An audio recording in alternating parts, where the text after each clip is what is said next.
You'll be talking about the 17th paragraph of Nāṉ Ār, who am I? As you can see, it's a very short paragraph. It's actually just two sentences, one long sentence and one very short sentence. But there's a lot of deep meaning in it. I'll start by reading the first sentence and explaining its meaning. Kuppaiyai-k taḻḷa-vēṇḍiya oruvaṉ, adai ārāyvadāl eppaḍi-p payaṉ-illai-y-ō, appaḍi-y-ē taṉṉai-y-aṛiya-vēṇḍiya oruvaṉ, taṉṉai maṛaittu-koṇḍirukkum, tattuvaṅgaḻ aṉaittaiyum, sērttu-t taḻḷi-viḍāmal, avai ittaṉai-y-eṉṭṛṟu, kaṇakkiḍuvadāl-um, avaṭṛiṉ guṇaṅgaḻai, ārāyvadāl-um, payaṉ-illai. The first clause is an analogy Bhagavan gives. Kuppaiyai-k taḻḻa-vēṇḍiya oruvaṉ, adai ārāyvadāl, eppaḍi-p payaṉ-illai-y-ō. That means just as one who needs to gather up and throw away rubbish would derive no benefit by examining it. When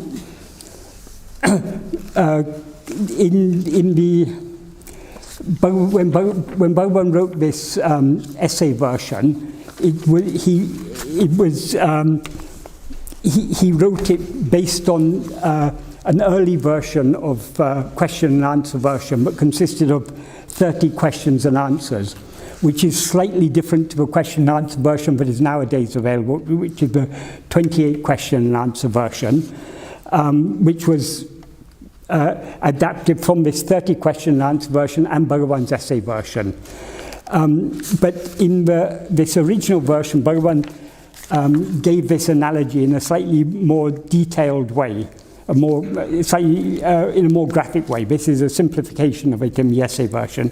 What he said in the original, his original answer to Shiva Prakashan Pillai, that is, Shiva Prakashan Pillai had asked him, Muktil virupam ullavanakku, tanakku anyamai-ulla, tattuvaṅgaḻin vicāranai avasyama. That means what he asked is, for someone who has,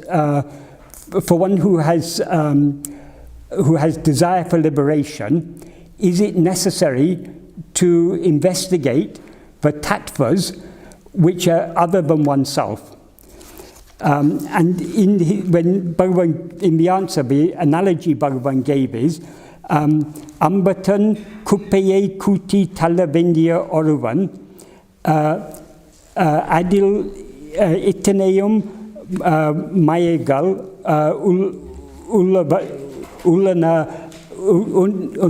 eṇṇṛu, kaṇakkiḍuvadāl-um, avaṭṛiṉ nīlam niram mudliya guṇaṅgaḻai, ārāyvadāl-um, eppaḍi-p payaṉ-illai-y-ō. That means, the analogy he uses, ambata means a barber. A barber's rubbish. That means all the hair lying on the floor in the barber shop. Someone whose job is to sweep up all the hair and throw it away. Just as there's no use in such a person counting how many hairs there are and and investigating the qualities of the hair, such as its length and its color. It's useless because it's all to be thrown away. Why to investigate it? So it's a very graphic analogy Bhagavan gives there. So that's the analogy. What he uses it as an analogy for is the main part of the sentence. Likewise, for one who is who desires or who wants to know oneself, or who needs to know oneself,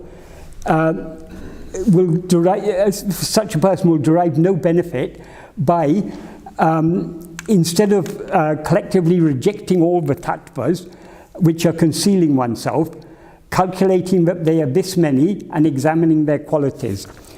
The key to understanding what Bhagavan is saying here is in understanding this word tattva.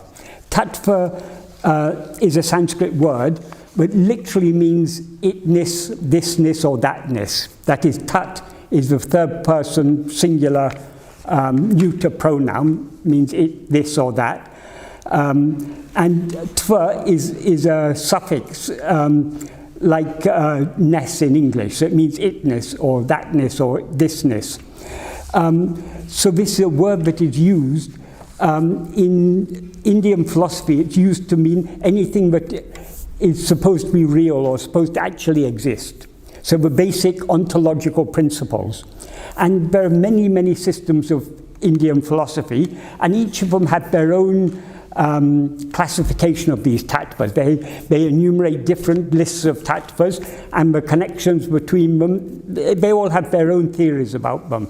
But according to Bhagavan and according to Advaita, or the purer forms of Advaita, there is actually only one tattva. That is ourself. But since Bhagavan is using the word tattuvaṅgaḻ, that means plural, tattuvaṅgaḻ aṉaittaiyum, all the tattvas. So it doesn't matter how many various systems of philosophy calculate. Some say 5, some say 20, some say 36. Different philosophies have different explanations of what are the tattvas. If you take tattvas to be many, you're seeing multiplicity. That is duality. So all those tattvas that are enumerated by other schools of philosophy, according to Bhagavan, none of them are real. What is real is only oneself. The only real tattva is oneself. So all these tattvas, ontological principles, mean they're the basic fundamental building blocks of all phenomena. So all phenomena are reduced down to a certain number of tattvas, according to each school of philosophy. Just like in a sense, in the tattvas of modern science are all the subatomic particles, the quarks and the electrons and the protons and everything. These could also be considered like tattvas. So investigating all these, all the things that constitute phenomena is of no use according to Bhagavan, because all these are to be rejected because they are taṉṇai maṛaittu-koṇḍirukkum, means which are concealing oneself.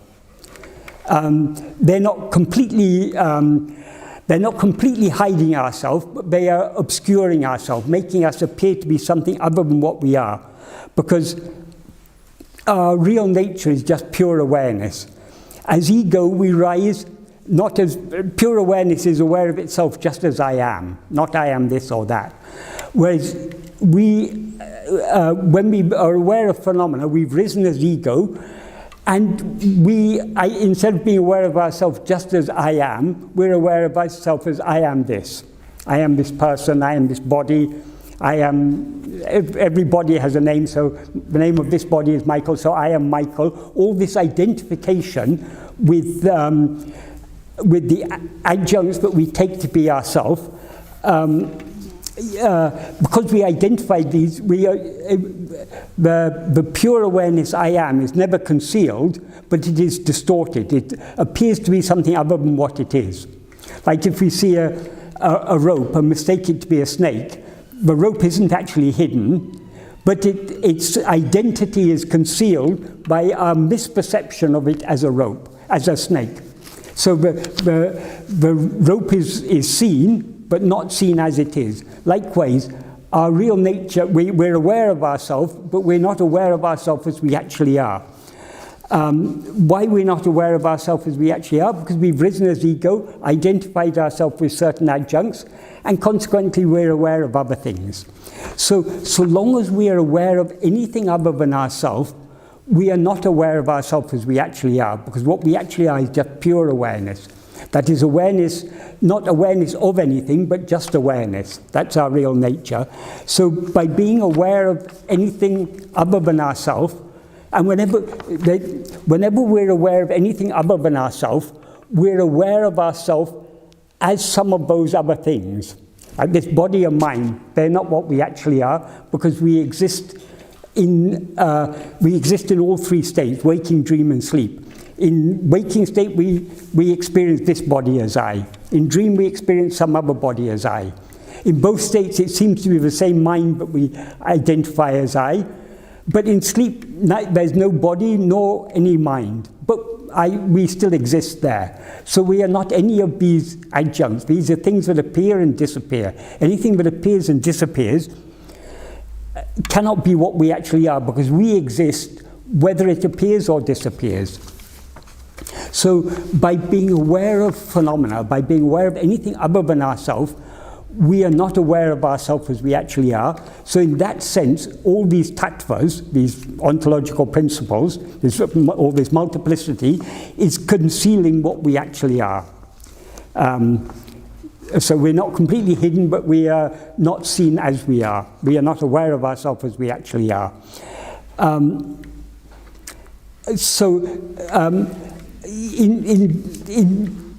In most systems of philosophy are interested in things that are trying to explain the appearance of the world, and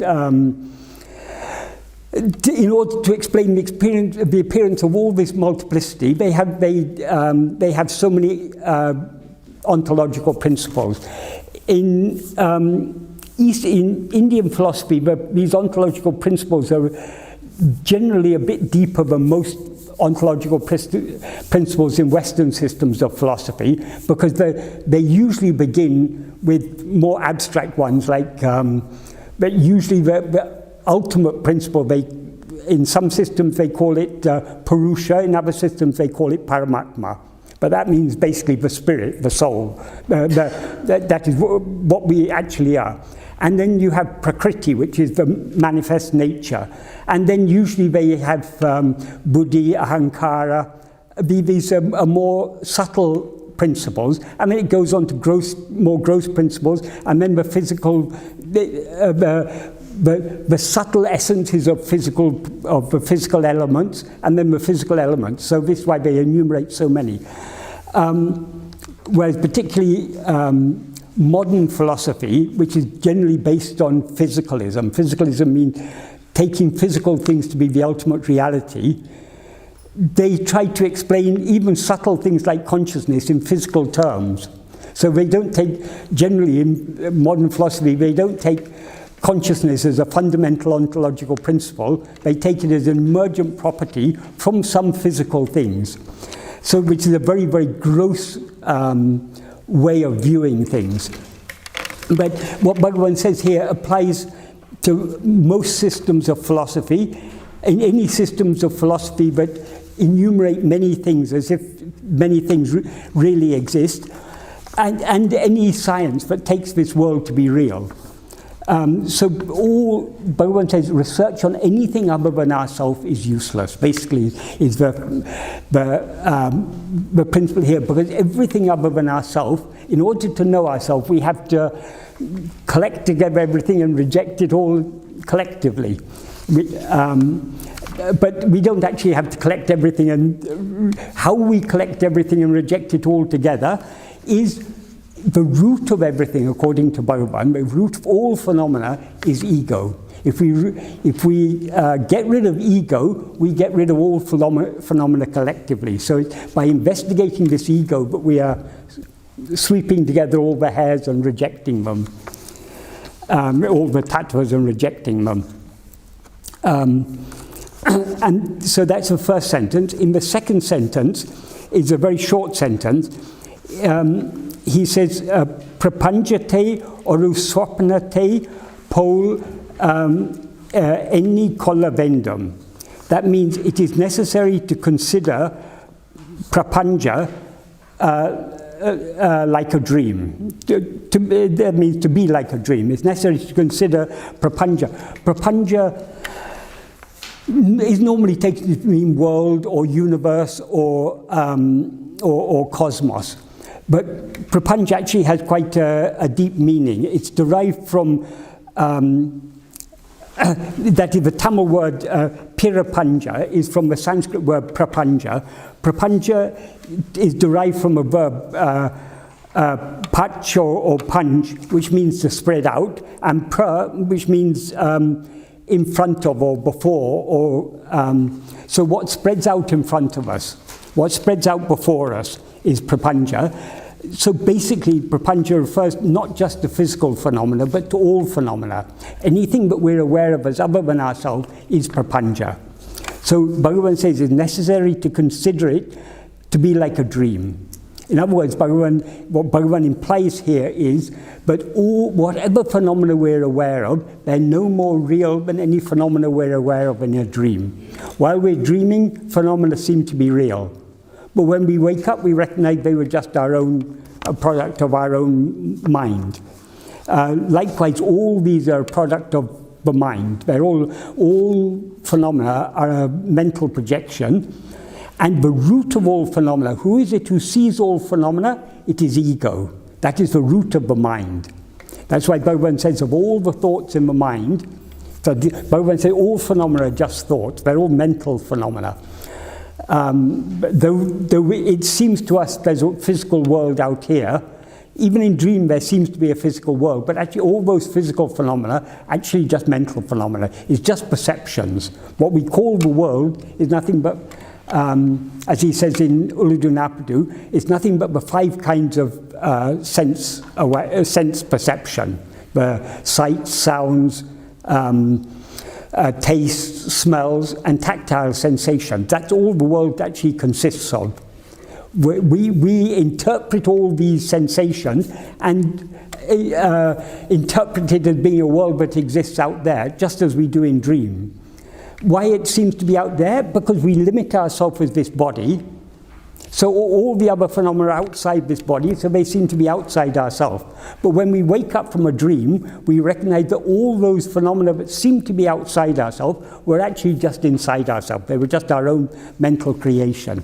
Likewise, all phenomena in waking state or any state in which we see phenomena is just a dream, according to Bhagavan. So no phenomena are any more real than the phenomena we perceive in a dream.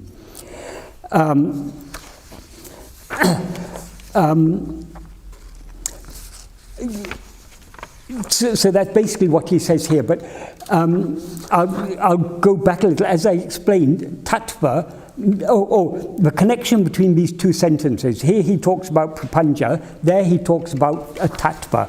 Prapañca means what is spread out. So the whole world is according to most Indian philosophies, all phenomena are an expansion or a spreading out of whatever number of tattvas they consider to be real.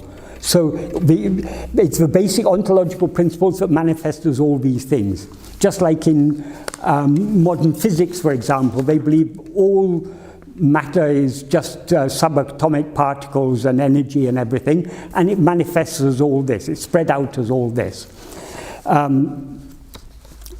So that's the connection between the 2 sentences. So the key here, the key to understanding this paragraph is to understand this concept of tattvas. According to Bhagavan, there is only one tattva, that is ourself. In verse 43 of Aksharamai, he sings Tāṇai Tāṇai tattvam. Tān means oneself. Taṇai is an emphasized form of oneself. So oneself is tat, or oneself alone is tattva. He's very strongly stressing the only real tattva, the only thing that actually exists is only oneself.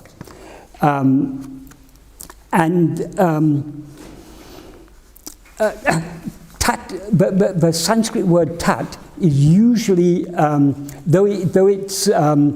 it doesn't specify, it's the closest translation to tat in English is actually it, because like it, tat doesn't actually mean that, or it doesn't specify distance. It doesn't specify whether it's something near this or something far that.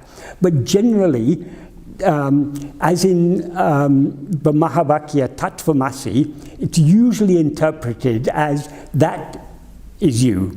That, because Brahman is considered to be something, we consider God to be far away, we consider the ultimate reality to be something other than ourselves, so that is you. But in this verse 43 of Aksharammalai, after saying taṇṇai tattvam, that means oneself alone is the reality, then he says taṇṇai tattvam, ittaṉai kāṭuvadāl-um. Ittaṉai means specifically this. So actually Bhagavan is making it clear, the ultimate reality is not something far away, it is this. So, ittaṉai kāṭuvadāl, you yourself reveal this to me. Because one beauty in Tamil, this word taṇ, which means oneself, it can actually apply to anyone. It can mean oneself, myself, yourself, himself, herself, according to the context in which it's used. So, taṇṇai tattvam, it can also be interpreted, you yourself alone are the reality, or oneself alone is reality. It can be interpreted either way. But Bhagavan deliberately gave that double meaning there because, according to Bhagavan, aṛaṇachala is nothing but our own real nature. What we actually are is aṛaṇachala. So taṇ refers both to our own real nature and to aṛaṇachala because both are one and the same thing. But he says ittaṉai, which means this. You yourself reveal this to me. So though tattvamasi is usually interpreted as that you are, even in Tamil, aduni, the equivalent of tattvamasi in Tamil is aduni, that means that is you. But here Bhagavan gives a clue. Though it's referred to as that because people consider Brahman to be something big and far away, actually that is not that, but this. So there are many in Bhagavan's original writings, there are many subtle implications there, but can be recognized only when we think very, very deeply about it. In Murugan's commentary on this verse, he very much stresses that ittaṉai means that it is stressing the closeness of it. It's this, not that. So, though we generally refer to Brahman as that, Brahman is actually this. And so in that verse 43, taṇṇai tattvam, oneself alone is reality. This is something that Bhagavan stressed in so many ways, in so many different places. For example, in the 7th paragraph of Nāṇ Ār, he starts, the first sentence, he says, yatātamai ulladu atmasarupam andre. Ulladu means what is. Yatātamai means what actually is, what actually exists. Atmaswarupam andre is only Atmaswarupa. Atmaswarupa means, Atma means oneself, Swarupa means, it literally means own form. So the own form of oneself, or one's own form, that means one's own real nature. So Atmaswarupa means our real nature. So what actually exists is only our real nature, or the real nature of ourself. And in verse 5 of Ekatma Panchakam, he says, eppaḍi-p ulladu av ekatma vastuve. That eppaḍi-p ulladu, that which always exists, av ekatma vastuve. It's that ekatma vastu, that one substance which is oneself. And in verse 13 of Ulladu Napadu, he begins by saying, Jnanamam taṇṇai me, oneself who is jnana. Jnana in this context means awareness. Oneself who is awareness alone is real. So for Bhagavan there is only one tattva, that is ourself. But if we, all these other tattvas that are enumerated are just seeming tattvas. They're not actually real tattvas. But so long as we take them to be real, they are concealing the one real tattva, which is ourself. So there's a lot of, though this paragraph seems to be quite simple, there's a lot of very deep meaning here. This is, Bhagavan is touching on the very core of his teachings here. Everything other than ourself. That is, as I said, the question that Shiva Prakashan Pillai asked him, but Bhagavan gave this answer was, for one who desires liberation, is it necessary to investigate the tattvas, or is investigation of the tattvas necessary? And the tattvas, Shiva Prakashan Pillai said, Tanaku Anyamai-ulla, both tattvas which are other than oneself. So all these any tattva other than oneself is according to Bhagavan, not to be investigated. There's only one tattva that we need to investigate. That is ourself. Everything else, so most philosophy, most science, according to Bhagavan, it is no more meaningful than investigating the hairs on the barber's, on the floor of a barber's shop, whether how many grey hairs, how many red hairs, how many black hairs, how many different shades of colour hair, how long the hairs are. This one is 2 inches, this one is 6 inches. All doing research and all this is of no use whatsoever, because why that rubbish is there on the barber's floor? Because people want their hair cut, he's cut it off, it's lying there on the floor, it's just to be swept up and discarded. Likewise, so strongly Bhagavan emphasizes we need to discard everything other than the one thing which is real. The one thing which is real is only ourself. All phenomena are wholly unreal and not worthy of investigation at all. So this is what Bhagavan is saying here, is a very deep and very important truth. It's all just a dream. It's not worth investigating. In a dream, Bhagavan, in talks or somewhere, when someone asked Bhagavan about evolution, whether he believes in Darwin's theory of evolution, Bhagavan said, it is like in a dream you see a beautiful building and you begin investigating, you try to find out how many people worked on this building, who was the architect, who designed it, what materials it's made of. Investigating all these things, you can spend hours in a dream investigating all these things, but what value does this knowledge have? It's actually, the whole building is just your own mental projection. Likewise, all this entire world is our own mental projection. So making research on it is as useless. Payaṉ-illai. Payaṉ-illai means it's of no benefit whatsoever. Just like investigating the hair on the barber's floor is of no use whatsoever. So very, very strongly Bhagavan is emphasizing here, there's only one thing we need to investigate. That is ourself, nothing else whatsoever. We don't even need to investigate the mind and all the...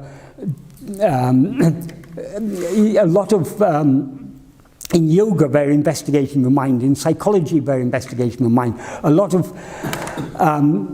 so-called spiritual teachers say you have to observe the mind, observe the thoughts. Bhagavan said, don't observe anything. Observe yourself alone. Nothing else whatsoever. So for Bhagavan, only vichara should be only on ourselves and not on anything other than ourselves. So that is the import of this paragraph. Lunar eclipse. And this is in the early days of Ramakrishna Math.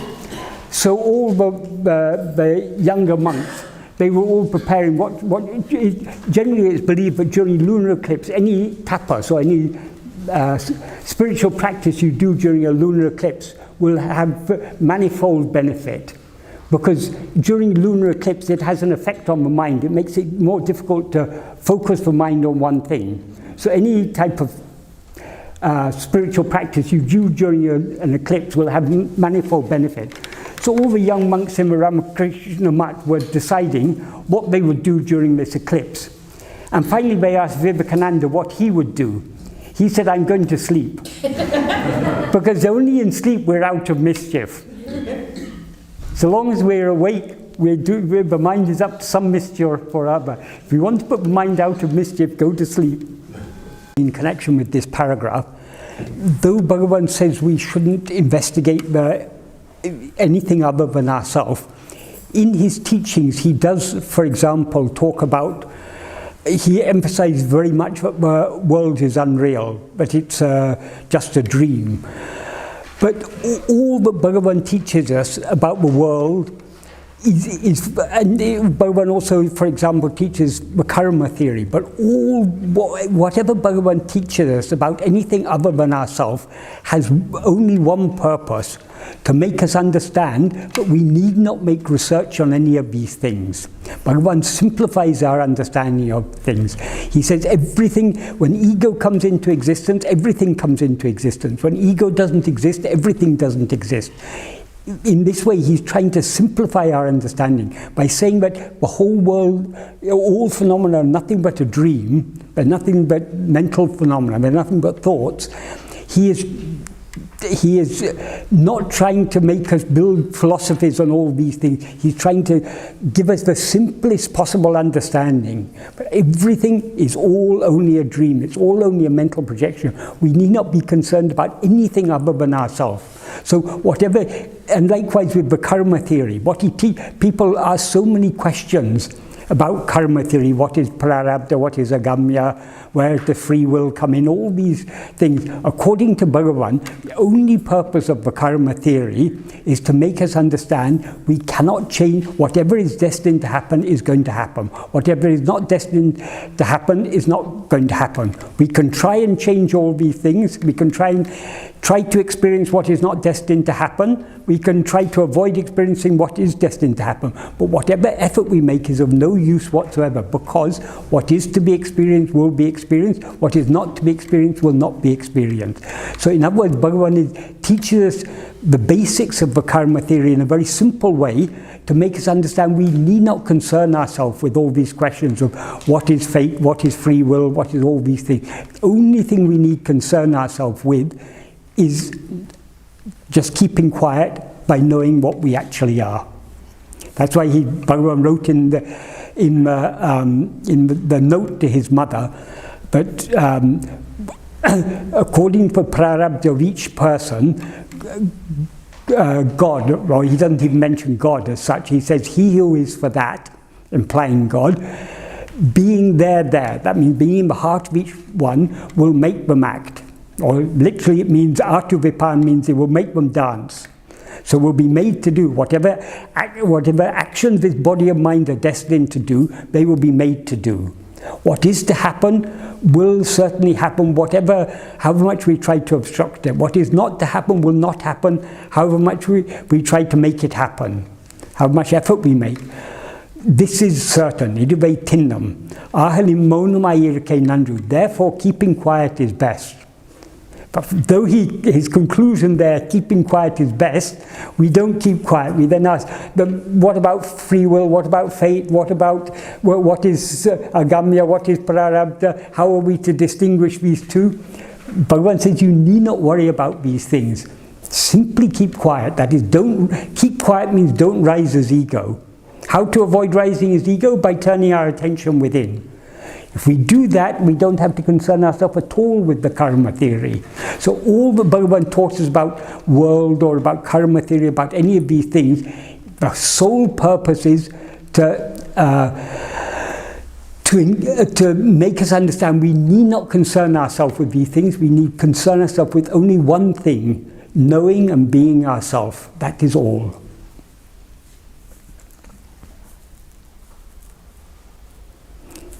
Bhagavan's teachings, the philosophy Bhagavan has given us is extremely, extremely simple. The reason we have difficulty grasping it is that our minds are complex, our beliefs are concept, our preconceived ideas are complex. We are not, so long as we're unwilling to give up all that we've, as in the previous paragraph, Bhagavan said, I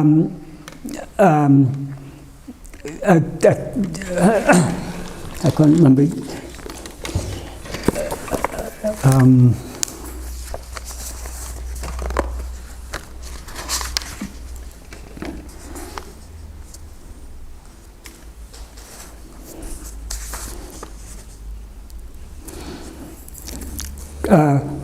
Aṉaittaiyum, oruvaṉ maṛaittu-koṇḍirukkum varum. All that is learned, a time will, all that has been learned at one time, it will be necessary to, it will become necessary at one time to forget all that has been learned. So Bhagavan isn't trying to encourage us to learn more and more. He's encouraging us to forget all that we've learned, forget all our preconceived ideas, all our old beliefs. And he's trying to simplify our understanding. Everything comes into existence only because we have risen as ego. We rise as ego by turning our attention outwards and grasping things other than ourselves. That's grasping in our attention. But in order to subside, we need to turn our attention within. This ego will subside and everything will subside along with it. That is the sum and substance of Bhagavan's teachings. It's all complicated only by our mind, by our preconceived ideas, by our wanting to understand all this and that. There's not necessary for us to understand anything except that all things appear only because we see them. If we turn our attention within, if we don't see, they don't exist. And if we turn, and we seem to be an ego so long as we're looking at other things. If we look at ourselves, we'll find there's no such thing as ego. So what Bhagavan has taught us is so simple. But the only problem is our lack of willingness to accept the absolute simplicity of what he's taught us.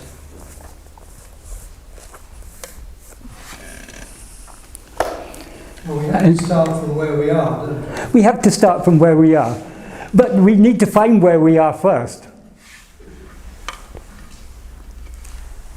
It's the lack of free will, because basically we have so much karma that we are conditioned by everything we have done. Bhagavan never said there's a lack of free will. So long as we rise as ego, we do what will means, our likes, our dislikes, our desires, our... But those are conditioned by the way we've been brought up. No. Everything's conditioned. Well, it's not conditioned by external things, it's conditioned by us. Yeah. And even if we see from an external point of view, you take a family, a certain number of children, all are brought up identically, well, but they all, more or less, I mean, very similar circumstances, but they turn out to be completely different people. That's because of past lives, that's what I'm saying. Yeah. But conditioning, there is, according to Bhagavan, nothing other than ourself actually exists. So people, when they talk of conditioning, they think, oh, society conditions us, school conditions us, our parents condition us. It's all conditioning is from within. Its ego has conditioned itself with its own likes and dislikes. So but we do have a will, and our will is free. We are free to like things or to dislike them. Nobody makes us desire anything. It's of our own choice we do. But Bhagavan says there is free will. So long as there's ego, there's free will. But how to use that free will? If we try to use our free will to change external circumstances, though our will is free, we are not free to change. And though we're free to make effort to change things, we are not free to actually change things, because what is to happen is going to happen. What is not to happen will not happen. So using our free will to change anything other than ourselves is useless. The only correct use of our free will is to turn our attention back within and merge back into our heart. So our will is always free. It's a matter of what is the correct use, how should we use that free will? Now we are misusing our free will by looking outwards. We should use it properly by looking inwards. But people, this concept of free will, people have a lot of confusion about it because people assume free will means freedom to do whatever you want. That is not free will. Free will means that is freedom of action.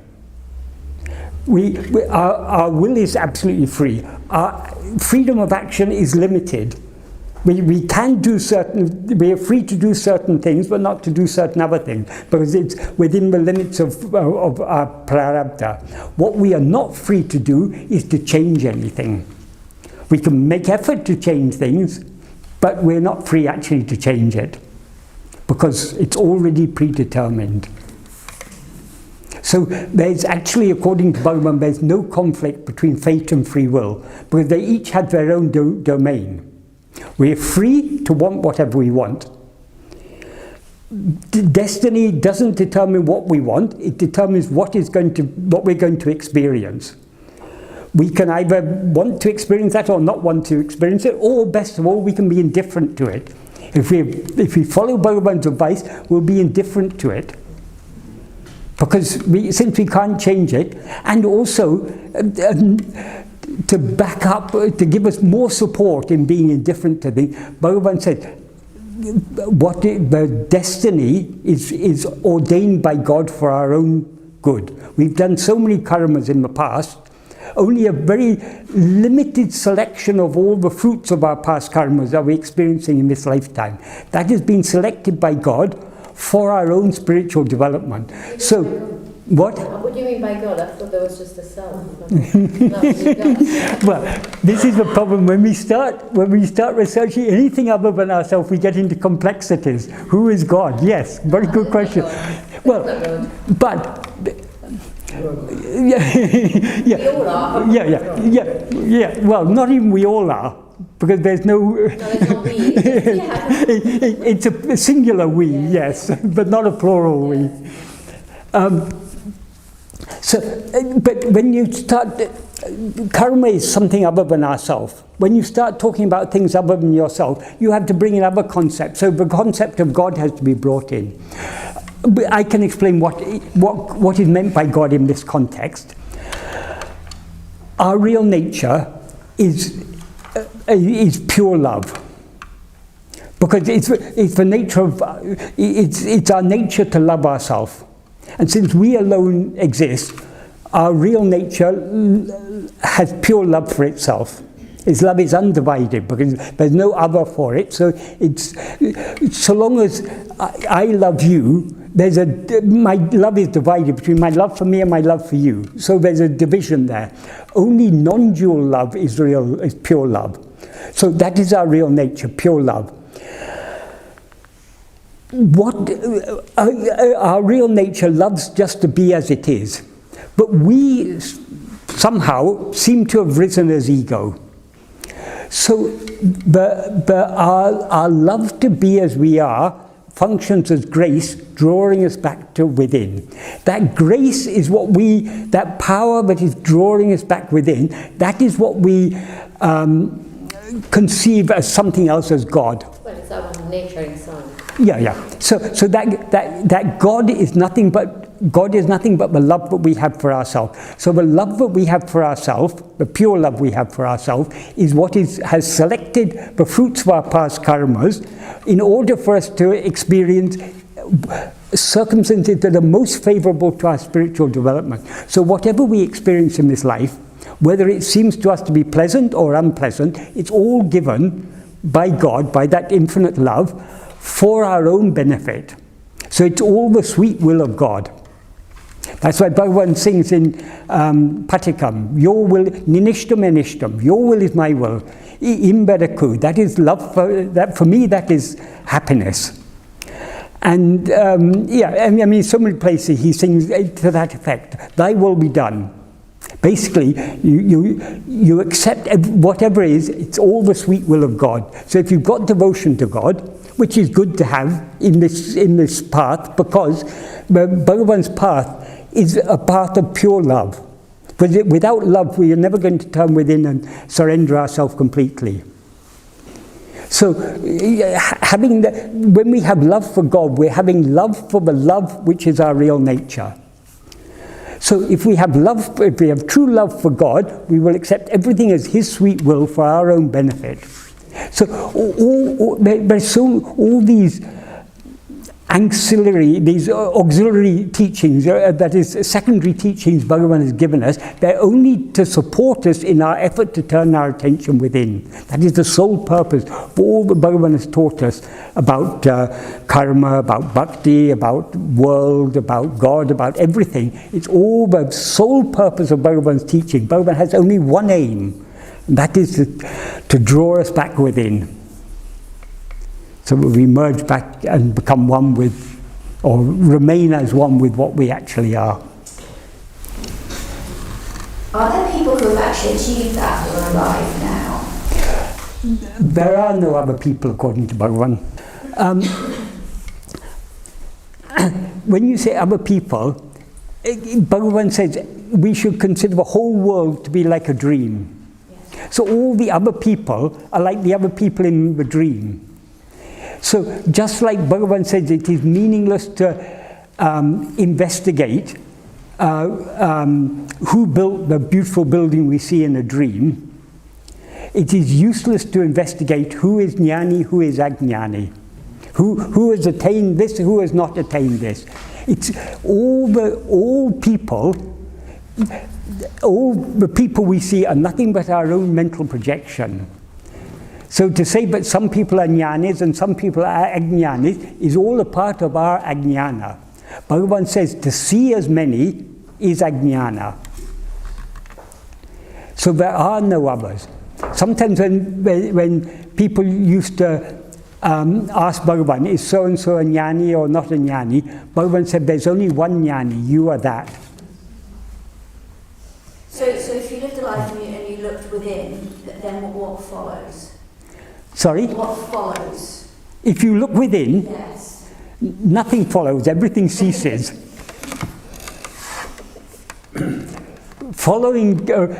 Everything follows ego. When ego rises, everything else follows it. It also rises. When ego subsides, everything follows it, and being alone remains. Thank you.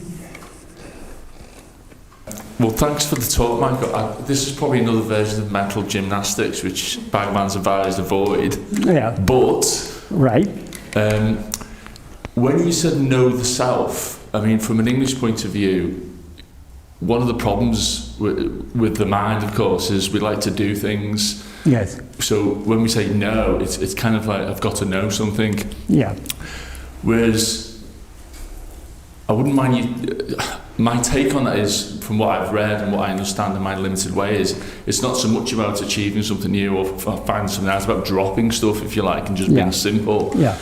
But I have read one or two slightly contradictory things in various people who were around Bhagavan or subsequently. And one of them said, well, when you reside as the self's there all the time. When the obstructions are removed, there's knowing. But I've also read there is no knowing, there is no known, there's no knowledge. So it kind of is it's probably a mental gymnastic thing again. I think that itself, that argument has to just be dropped as well.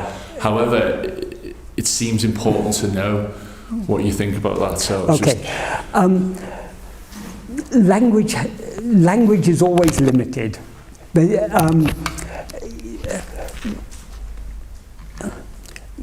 Words can never adequately convey the subject that Bhagavan is talking about. That's why Bhagavan said ultimately what he is teaching can only be conveyed by silence. So the ultimate teaching is silence.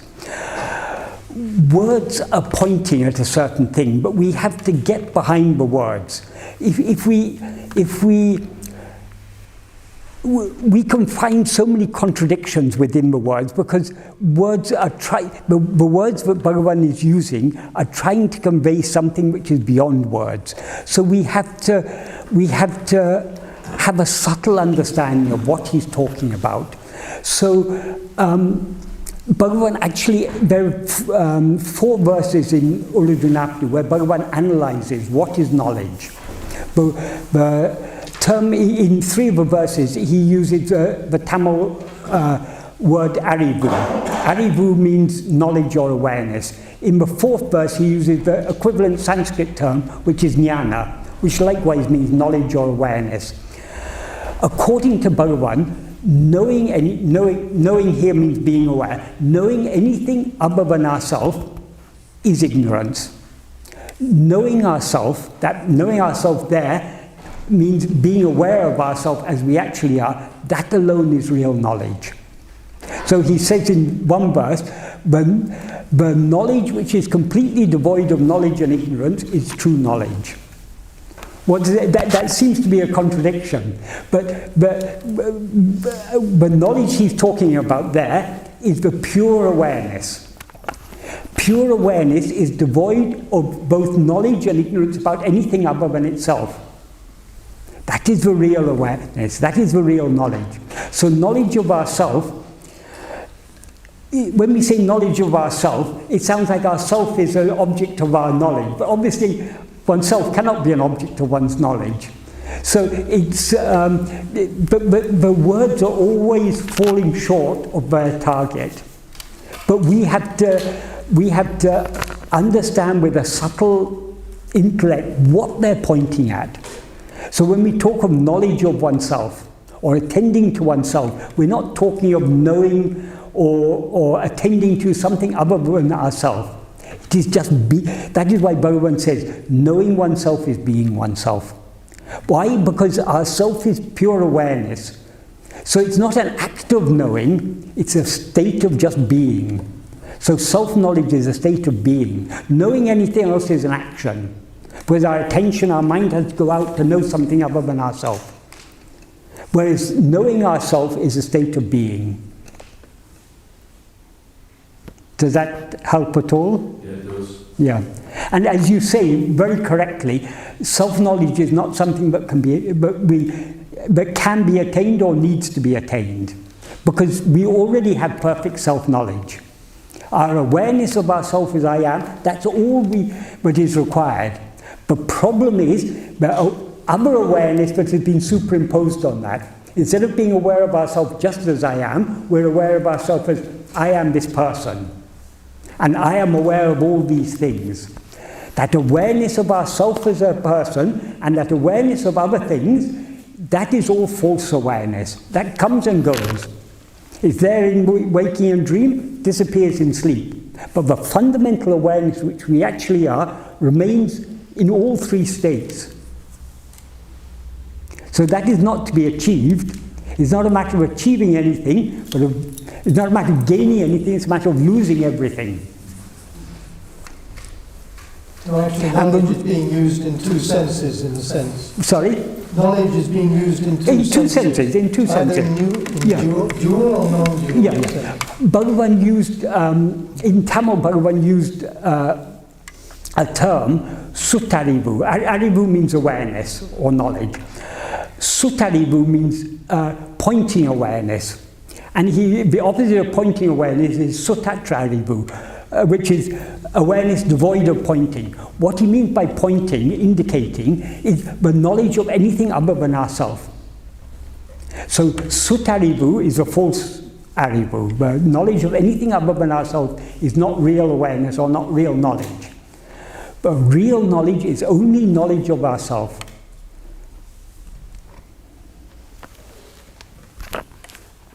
So that fundamental, that's a very, very crucial distinction Bhagavan makes. But if you read those verses 9, 10, 10, 11, 12 and 13 of Ulladu, the words, we have to go underneath, we have to go beneath the words to understand what he's pointing at, because he's using the same word for both the real knowledge and the false knowledge. But he's distinguishing them. So we have to understand, we have to read and think deeply about it to understand what he's saying there.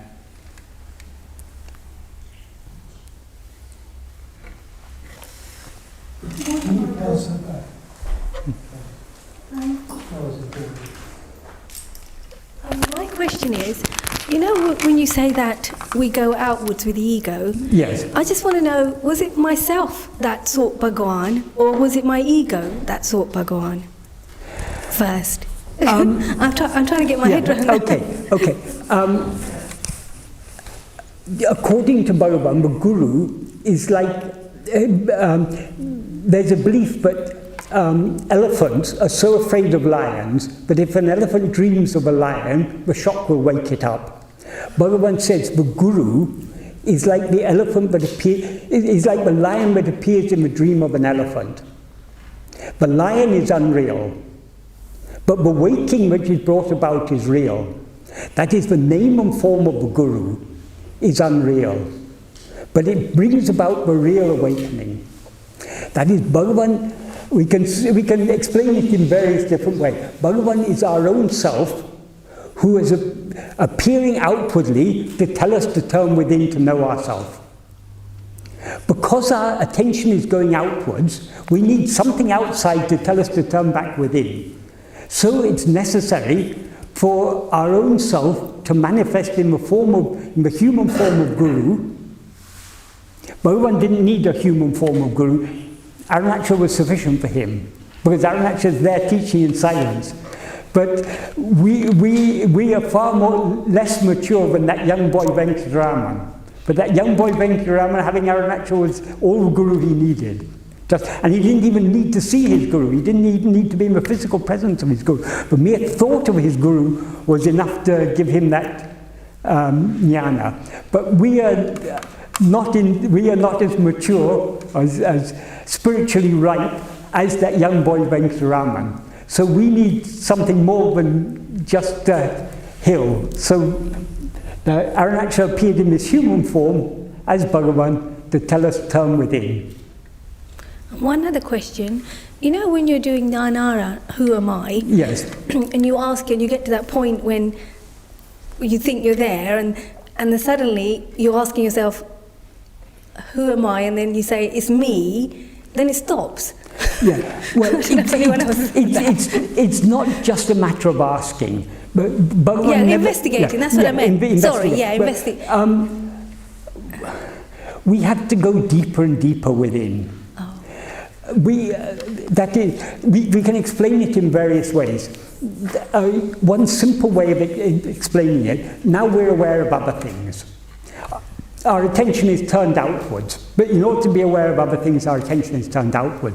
What we are trying to do is to turn our attention 180 degrees away from other things back towards ourselves.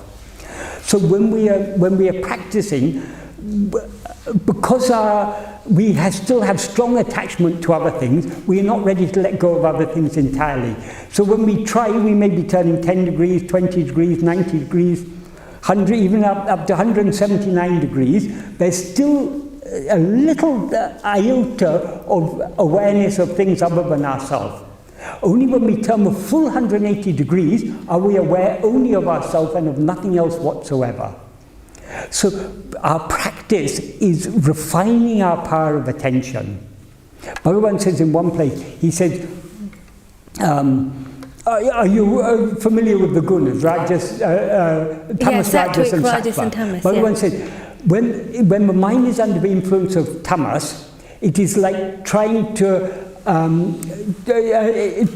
investigating oneself when the mind is under the influence of tamas is like trying to separate the fine threads of a silk cloth with a blunt crowbar. And when it's under the influence of rajas, it's like trying to find some very small thing that has been dropped in a light flickering in an oil lamp that's flickering in the wind.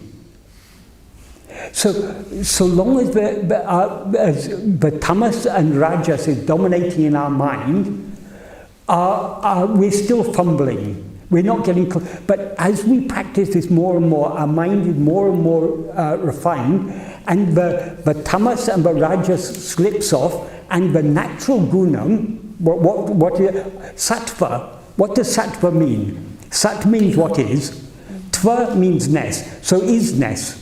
So sattva is just the quality of isness. That is our real nature. Though it's described as a quality of the mind, but sattva without any rajas and tamas is sat, is what we actually are. So by our practice, slowly the rajas, the tamas and the rajas is dropping off, and the sattva remains. That is our mind is becoming purer and purer. Our power of attention is becoming refined. So instead of separating the silk threads with a blunt crowbar, we're using a fine needle to do so. So that's why in Ulludunapti, Bhagavan says in two places, in verse 23, he says we have to investigate Nūn-matiyāl. Nūn-matiyāl means with a very subtle intellect or power of attention. In verse 28, he says Kōnda-matiyāl. Kōnda means very pointed, sharpened power. So we've got to refine our power of attention in order to see ourselves as we actually are. But there's so many distractions. But where do those distractions come from? From the ego, from the outside world. Because ego wants to be distracted. But when you're doing your work and everything, you have to concentrate on your work. So how does one then... Do you have to concentrate on your work? We believe we have to concentrate. Suppose you drive to work in the morning. Yeah, I concentrate. But are you actually concentrating on your driving? You'll be thinking of other things. You'll be thinking of problems at home. You'll be thinking of problems in the office. You'll be hardly aware of the fact you're driving. No, that's true. Most actions go on more or less automatically. We believe it's necessary to do this or that. We believe we have to be attending to these things. According to Bhagavan, if you're to go to your office today and to do a certain amount of work, that is already destined. You will do it. Even if you're attending to yourself alone throughout the day, body and mind will continue doing the work that they are destined to do. So we do. It is because of our strong sense of doership, our strong identification with the body and mind that are doing action, we think I have to do. According to Bhagavan, it's all being done, it's all going on according to prarabdha. We don't actually have to do anything. But it's though we can tell ourselves that, it's still, because of our strong identification with the body and mind, it still seems to us, no, I am doing this. So I need to do this. But, so another way of explaining it is, an analogy I often give is, supposing a very, very dear friend of yours has had an accident and is in intensive care in hospital. And the doctors have said, we may be able to save her or not, we don't know. It's just that time alone will tell whether she's going to pull through or not.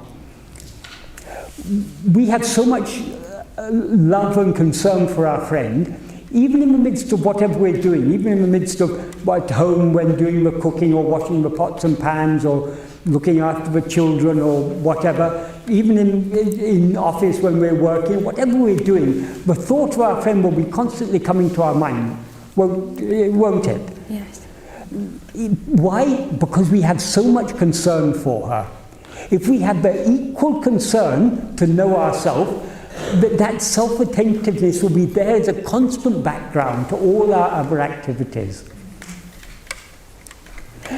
So Bhagavan's path is a path of pure love. Only by love can we succeed in this path. But love has to be one-pointed. If your love is scattered toward many things, it loses its power. So we need to have love to know ourselves alone. To the extent that we love to know ourselves, we will be unconcerned about other things. But we are still concerned, if we're honest with ourselves, we are still concerned about other things. So what can we do? By practicing this path of self-investigation and self-surrender that Bhagavan has told us, by patiently, slowly, with dogged perseverance, just carrying on, trying to turn our attention within, trying to be indifferent to everything else, slowly, slowly we wean our mind away from its desires and attachments for other things, and we cultivate that love to know ourselves. That is why practice is absolutely essential. Nowadays there are gurus who say, you come to me, sit in my presence, look into my eyes, and, and your ego will disappear, or just see that it's all awareness. These people aren't taking the spiritual path seriously. The spiritual path, Bhagavan said, nobody succeeded in this path without putting in the hard work necessary. One other thing, Bhakti Yoga, Yeah. the way of devotion, Yes. and self-inquiry, says that leads one to the other. Is that true? Yes. That is, all other forms of bhakti ultimately have to come to this. What is the purest form of bhakti is self-surrender, isn't it? Yeah. Giving oneself. If you truly love someone, you are not thinking about what you can get from that person, you're thinking of what you can give that person, because you truly love them. So if we truly love God, we won't be thinking of what we can get from God, it's what we can give to God. We will want to give ourselves to God. So all forms of devotion are tending towards, all pure forms of devotion are tending towards self-surrender. So the ultimate form of bhakti is self-surrender. But on the path of surrender, we begin by surrendering the mamakara, the mind. My desires, my hopes, my fears, my everything. We try to give everything mine. But we cannot totally surrender. We can give up all, we can try to give up all our likes, our dislikes, our desires and attachments and so on, but we can succeed only to a certain extent. Because so long as the root, what is the root of my? It's I. So long as I is there, all these, so long as ego is there, there will be desires, there will be attachments, there will be likes, dislikes, all these things. It's part and parcel of the ego. So as ego, we can to a certain extent reduce our desires and attachments. We cannot give them up entirely. If we want to give them up entirely, we have to give up the ego itself. That is why it's called self-surrender, atma samapanam. We're surrendering ourselves. That means ourself there means ego. The atma in atma samapanam is ego, not. So we are surrendering ourselves. So how to surrender ourselves? Ourself there means ego. Bhagavan has taught us that the nature of ego, it rises by being aware of things other than itself. But when it turns its attention away from other things back towards itself, it subsides. So in the 13th paragraph of Nāṉ Ār, Bhagavan says, Ānmachintane tavira, except atmachintana, thought of oneself, Verachintane kalambavadku satam idam kadama, not giving the slightest room to rising of any other thought. Atmanishta paranai, thereby being as atmanishta paran, that's one who is firmly established in oneself, taṉṇai-i alipadam. So being as atmanishta paran is giving oneself to God. So in other words, what he's saying there is self-investigation alone is complete surrender. So bhakti leads to self-surrender, self-surrender leads to vichara. So this vichara is the very pinnacle of the path of devotion. It's not an alternative path, it's where all devotion is leading is to vichara. Because only with vichara does our surrender become complete. Thank you. So this is, Bhagavan's path is a path of pure bhakti. That's why Bhagavan often said, bhakti is the mother of jnana. So Michael, when the mind quietens down and slows down, how can one determine whether it's as a result of tamas or whether it's pure self-attention?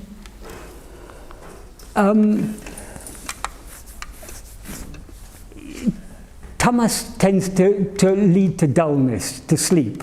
Okay. Whereas self-attention leads to a clarity of self-awareness. So it's the difference between light and darkness. Tamas is the very opposite of sattva, which is the pure clarity. So when one is when the mind is quiet and fully attentive and it's completely alert, then that is not tamas. Alert means alert to what? We need to be, so long as the mind is aware of anything other than itself, it is tainted with tamas and rajas. Only when we are aware of nothing other than ourselves, that is the state of Suddha Sattva, pure Sattva.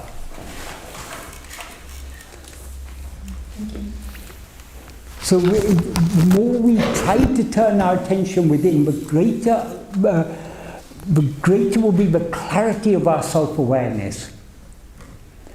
That clarity of self-awareness is Sattva. Because Sat and Chit are one and the same. But even when there's that awareness, there's also the awareness that you're aware. That doesn't go away. No, because awareness is always aware that it's aware. The problem is not being aware that we're aware. The problem is being aware of anything other than ourselves. So the nature of awareness is to be aware of awareness. Self-awareness is the very nature of awareness. It's awareness of anything other than oneself that is the problem. So that's the witness. And when one is self-realized, is that awareness of awareness, does that go away? No.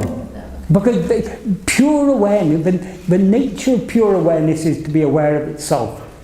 To be aware of itself alone and nothing else. So being aware of awareness is our very nature. Because we are awareness. Thank you. Michael, I have a question. Sometimes while doing self-investigation, I feel some empty states and intense fear arises in me as if that I will lose my identity. Right. How can I get past that? By persevering. That is, any experience we have, anything that, like you say, you say there's a fear, that's something that appears. That fear isn't always there. You say there's emptiness, that emptiness is something that appears. It's not always there. So anything that appears is something other than ourselves. So long as we have any experience that can be described in any way, so long as we have any experience that is in any way visesha. Do you understand the word visesha? Visesha means what is special, what is different, what is new, what is special. Anything that appears or disappears is not ourself. So we have to persevere in turning our attention back towards ourself, away from whatever appears or disappears.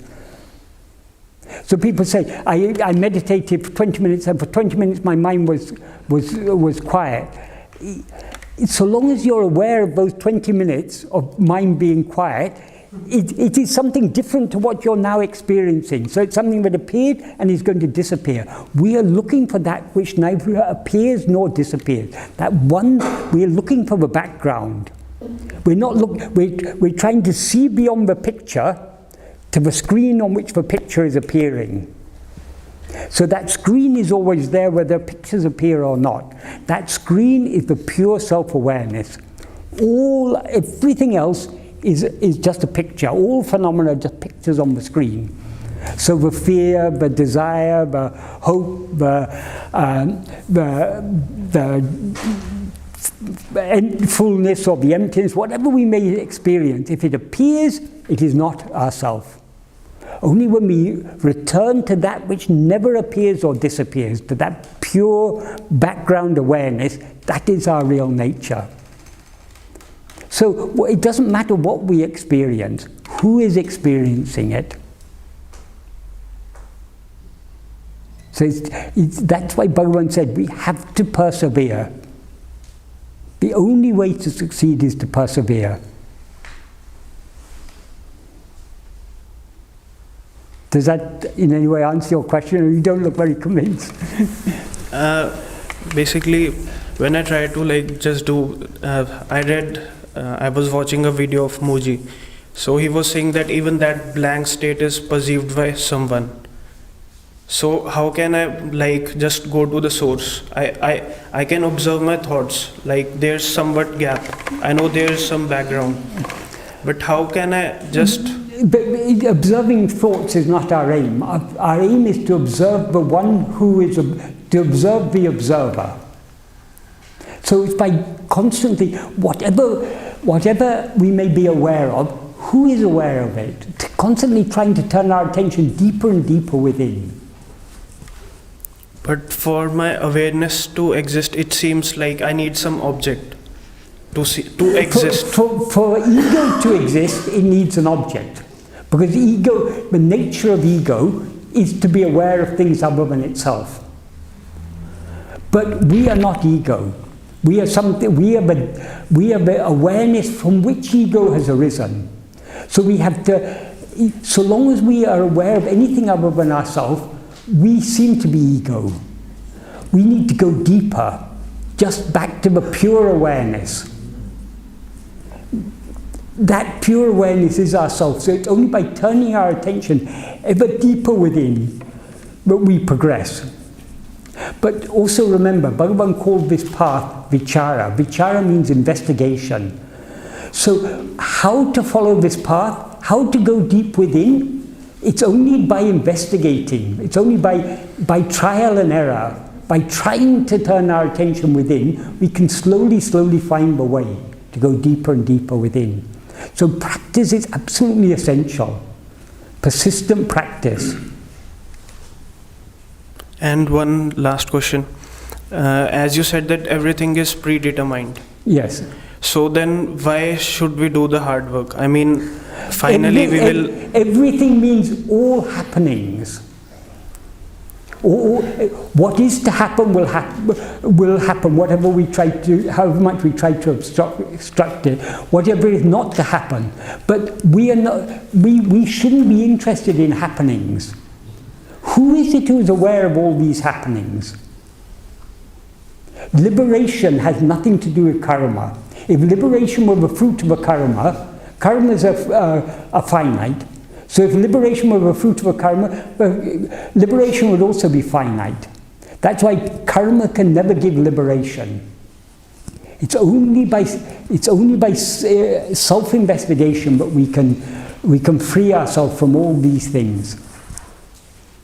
So that has nothing to do with prarabdha, with destiny. Destiny is only for the ego.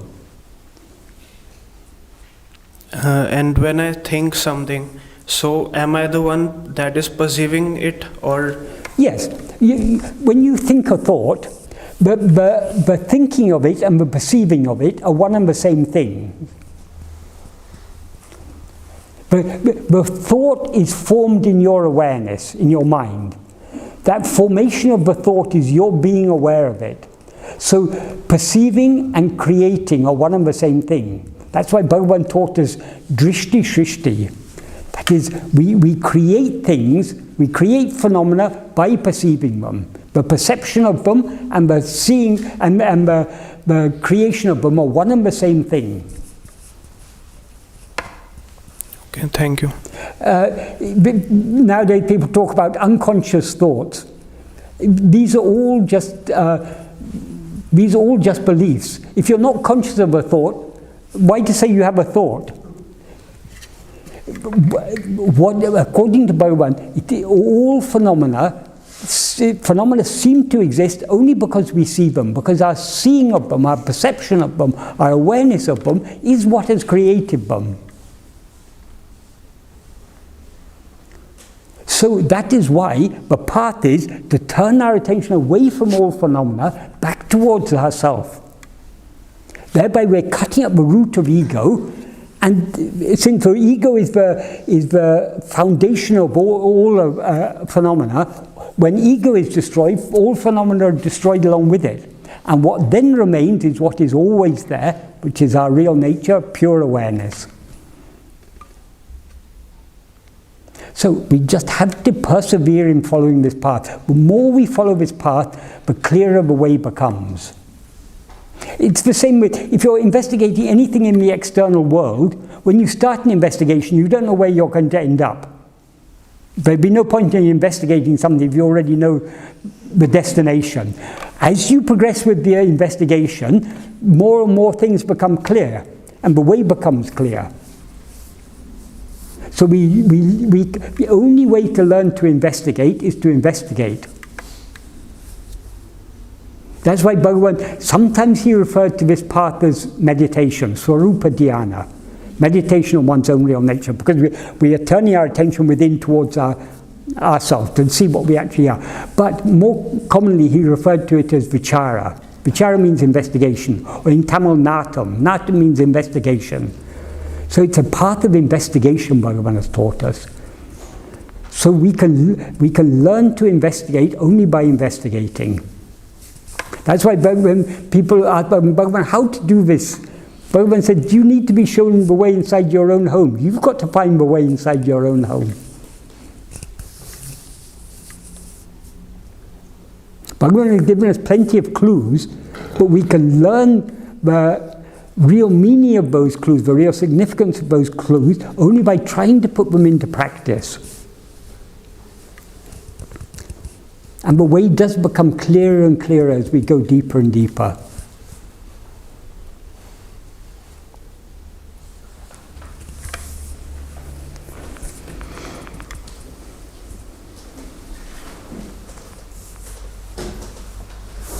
Yeah, I wanted to say part of the investigation, because you said some philosophies don't work or whatever, but that they work if they become permanent, like a medicine. If you keep taking it, it becomes poison. But for example, observing your thoughts and emotions, it does work, because then they dissolve, because they're not real. So if you do it temporarily, or if you learn to do it every time something really hits you hard, then they really dissolve, and you realize that. Does it really dissolve? They dissolve because they don't exist, that's what I'm saying. I mean, they dissolve in your mind, so the more they dissolve, the more the cover goes down. But we are constantly, throughout the day, we're observing our thoughts, our emotions. They're not dissolving. No, some people are not conscious at all. They just go through the day with the thoughts. Yeah, but they're conscious of them, aren't they? They know they exist. If they look at themselves in the mirror, they see thing about themselves. Observing thoughts, there is a practice, but instead of just, we're always aware of our thoughts, because the thoughts wouldn't exist if we weren't aware of them. Some thoughts are very subconscious, so that we're not aware of all of them. But if we start taking the cover away, then we start becoming aware of them. If you're not conscious of them, why do you say they exist? But they do exist. Do you suppose they exist? Why do you suppose they exist? But in the relative reality they exist. I'm not saying they exist ultimately. I know ultimately nothing exists. Yes, but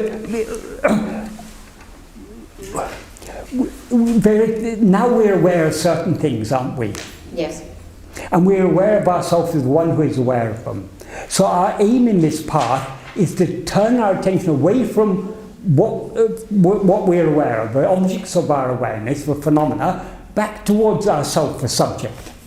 That is what we're trying to do in this path. The way of doing that is by observing, and the more you observe, the more they dissolve. No. This thing of observing thought, there is a practice that is, normally throughout the day we're observing our thoughts. We may not be doing it as a practice, but there is a practice where where we are aware of our separation from the thoughts. So there's ourself and there's the thoughts. So in that sense, we can, to a certain extent, reduce our attachment, but it's only to a very, very limited extent, because the very act of observing is attachment. According to Bhagavan, we attach ourselves to things by observing. So it's only to a certain extent. For example, if our mind is much agitated, or if we're very depressed, if we begin to try to be aware of that depression as something other than ourselves, something that is coming, we can to a certain extent create a separation. But it's only, it has some psychological benefit, but not much spiritual benefit. It's only very, very beginning to be aware of ourselves. But I am the observer, this is the observed. But one has to start But from once- somewhere. one- If somebody's okay, very educated, right, they have to right, start from okay. somewhere. They can't just take all the chaff and throw it away. But that's just the beginning. Yeah. Because then we're aware of ourselves Yeah. as the witness, as the one who is observing, the one who. So there's a separation between everything that we observe and ourselves as the observer. Yeah. But that's just the beginning of the path. Once we have become aware of ourselves, distinct from what is observed, to go deeper, we then have to turn our attention back to the observer. So this thing of observing thoughts, it's recommended by many, many gurus. It's a very, very superficial practice. It's almost like it's a preliminary practice. It's necessary for us to be aware of that separation. It's necessary for us to be aware that as ego, we are not anything that we see. Whatever we see, whatever we're aware of, is a phenomenon. We are the one who is aware of it. We need to be aware of that separation. That we have to understand right from the beginning. Once we've understood that, our whole aim should be to focus our attention on the observer, to withdraw our attention from other things by just trying to be aware of who am I, this observer. So it's the whole purpose. There's this term sakshi. Sakshi means witness. But the aim of this term sakshi is not that we're not being recommended to be observing things. It's to be aware of ourselves as the observer and to thereby turn our attention back towards ourselves. But so long as we continue observing other things, we're still holding on to them. We're not letting go. I didn't mean observe by identifying with things. I meant observe and then immediately you realize they are the witness, because when you observe, but you then are forget observing. the other things. Those things go, yeah. We are not interested in what is No, witnessed. We're interested only who is the witness. That is the path we're on.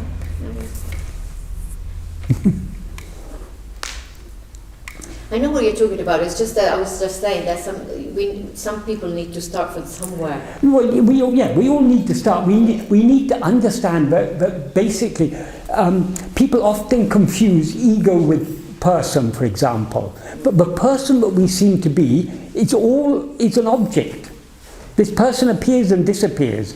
We are not this person. We are the one who is aware of this. The ego is that which is aware of itself as I am this person. The ego is not the person, it's that awareness of itself as I am this person.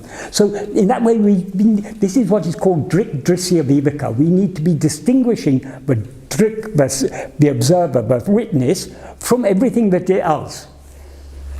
And but the way to separate ourselves, the observer, from all other things, is not to observe other things, but to observe ourselves alone. Because that's how we let go of other things. That's how we go deep within.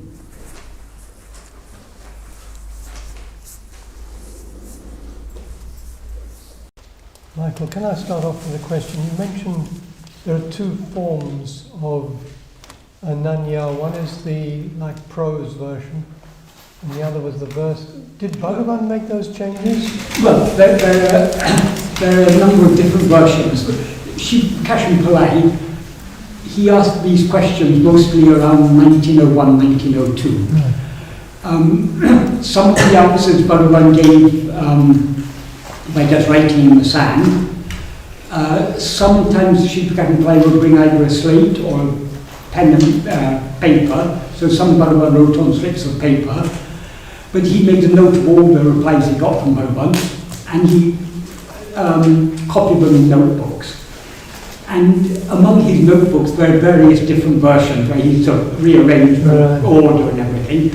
But it was first published in I think 1922 or 23. He had written a biography of Bhagavan in verse form called Ramana Maharshi. It's a long verse, many lines. And in that he had given a small synopsis of some of the answers he got from Bhagavan. So as an appendix to that book, there were, I think it was 13 questions and answers were given as a small appendix. That was the first most people came to know about this. So because it created a lot of interest, I think the next version that was published is this 30 question and answer version. Exactly when that was first published, I would say probably maybe 24, 25. And fairly soon after this was published, Bhagavan himself rewrote it as an essay. Right, so that's his own, Yeah. but in Tamil. In Tamil. The 30 question and answer version in Tamil continued being published up till, well, this one I've got is in 1932. It's a photocopy of a 1932 print. I think there was a later one even up to 1936. But this was never published by the ashram. The ashram began publication in 1931. And the first one they published was in the collected work, they published the essay that Bhagavan had written. But because people said they liked questions and answers, they made another 28 question and answer version, which is based mainly on this 30 question and answer version, but with some of the changes that Bhagavan made in the essay version. So it's a sort of hybrid between the two of them. And that was, for a while, the ashram were publishing that, and this was being published independently by another group who were publishing before the ashram, called Ramana Maharshi. They were basically a group of devotees who were publishing from a press in the town, I think. But this is the most complete, this 30 question answer version is the most complete one. And who put it into English? Who was that? I think, well, once Bhagavan had done the essay version, someone, the English translation that the ashram were publishing for many years of the essay version was a very, very free rendering. That's what's contained in a book called Words of Grace.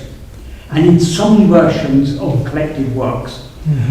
But the 28 question answer version was translated, I don't know who translated that one, the 28 question answer version was translated by T.M.P. Mahadevan.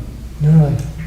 So that's still available as a small booklet, and that's in most editions of collected works.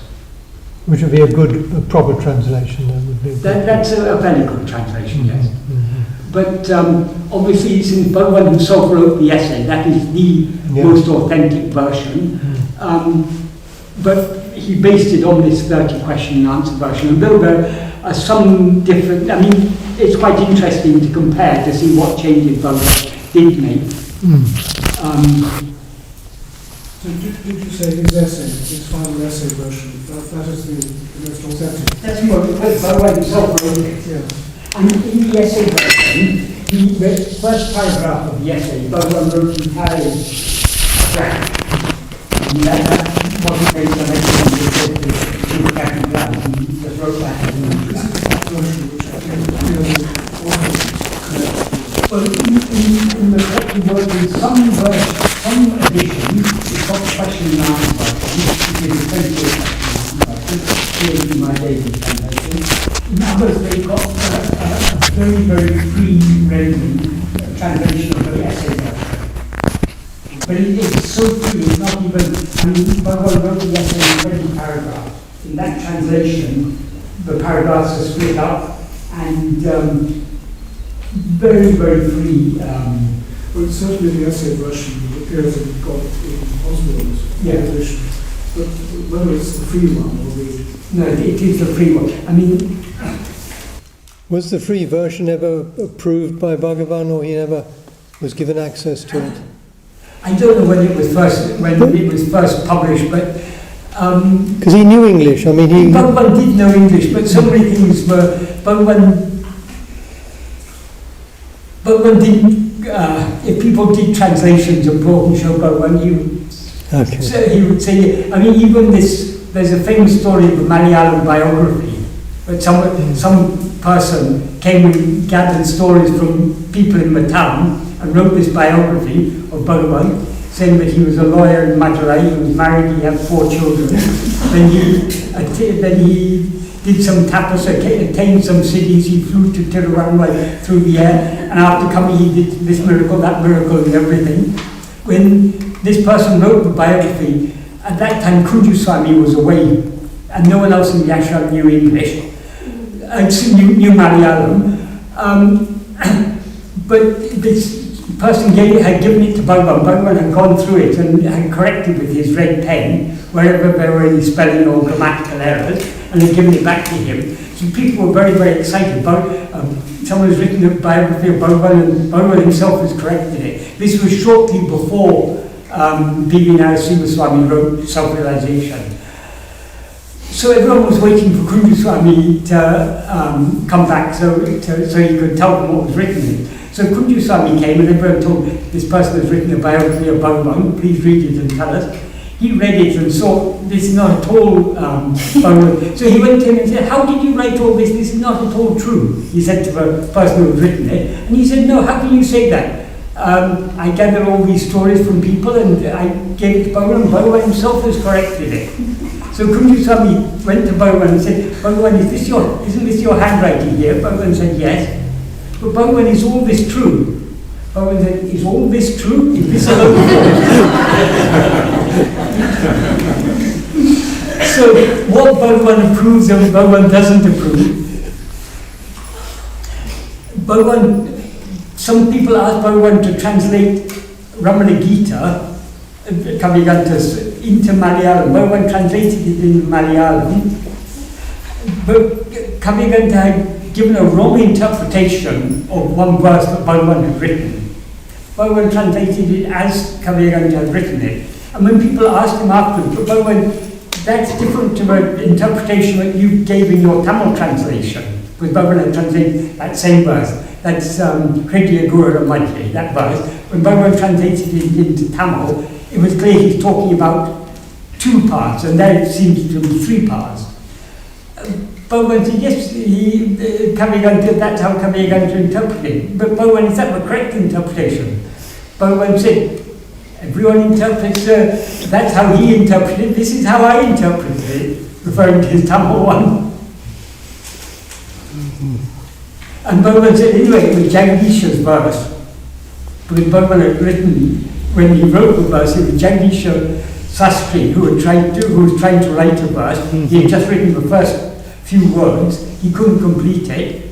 He told Bhagavan, then Bhagavan said, what are you trying to write? And he said, I'm trying to write a verse. What do you want to say in it? He told him. So when Jagdisha went away, Bhagavan completed the verse, writing Jagdisha's idea and signed it Jagdisha. But now everyone said that Bhagavan's verse. It was written by Bhagavan, it was Jagdisha's idea. That's why there are this as if pranayama is an alternative to self-investigation is given that. Right, okay. So to say that Bhagavan approves something is very, very difficult. There's so many stories can be told.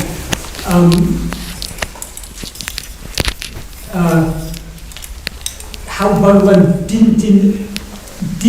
generally didn't interfere.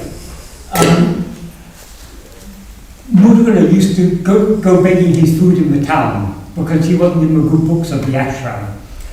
But every year for his mother's anniversary, because people used to give him small amounts of money, or he would gather all the money he was given by people, he would give it to the ashram to do a special bhiksha for his mother's anniversary.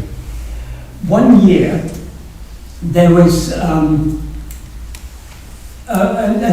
some lady was visiting the ashram. She was a wealthy lady, so the ashram were very keen to please her. And she stayed 2 or 3 days in the ashram. The first day, when everyone sat down, she was standing. In the dining hall, when everyone sat down, she was standing. So Bhagavan asked her, please sit down. Second day, she was again standing when everyone sat down. Then Bhagavan understood she's doing this to get attention. So he said to her rather curtly, sit down. The third day, she again did this, but on that day, it was Murugan's mother's anniversary, so Murugan had given a donation from Bhiksha. But the ashram didn't, even though Murugan had given a donation, he wasn't invited. So he had gone out for begging, and when this lady was standing, Bhagavan just ignored her. So other people were a bit awkward. She said to Bhagavan, she's still standing. And he said,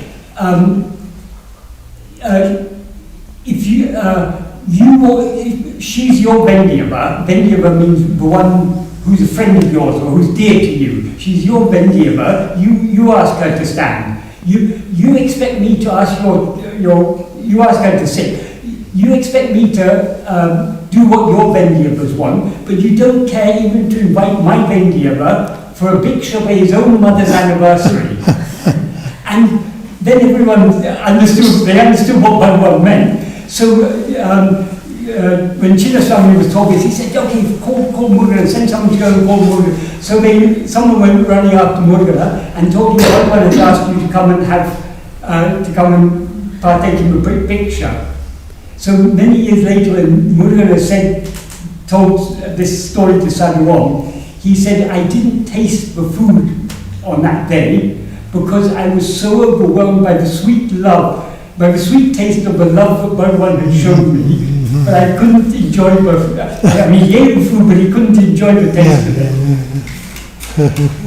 So, but most of the time, actually I'm well treating Murugan very well. Even his Ramana Maharshi was banned. And people used to take the dust jacket of Tiruvachikam, put Ramana Maharshi in it, and recite in Bhagavan's presence. And Bhagavan would also have a copy like that, and would be following. And because Chinnaswami is not so well versed in literary things, when he would come in, he would be suspicious. He'd be like, singing any Murugan songs, and they'd say, it's Tiruvachikam, he'd be happy. So all these things happen. So how can you say with Bhagavan he approved or he disapproved? Bhagavan is very, very enigmatic.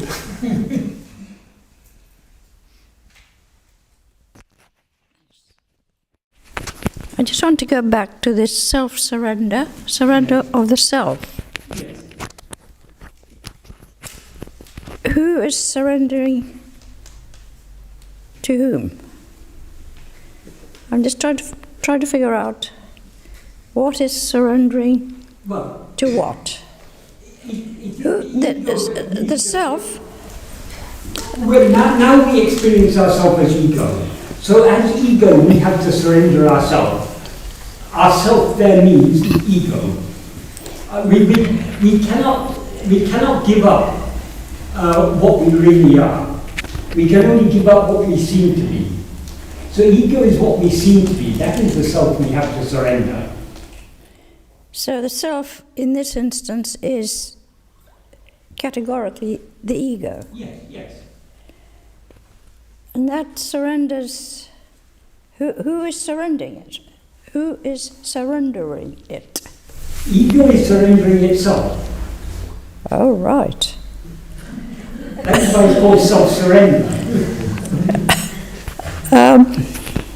Or in other words, we are surrendering ourselves because we, in this context, is ego. We can look at it a different way. Can we say the whole and the unit?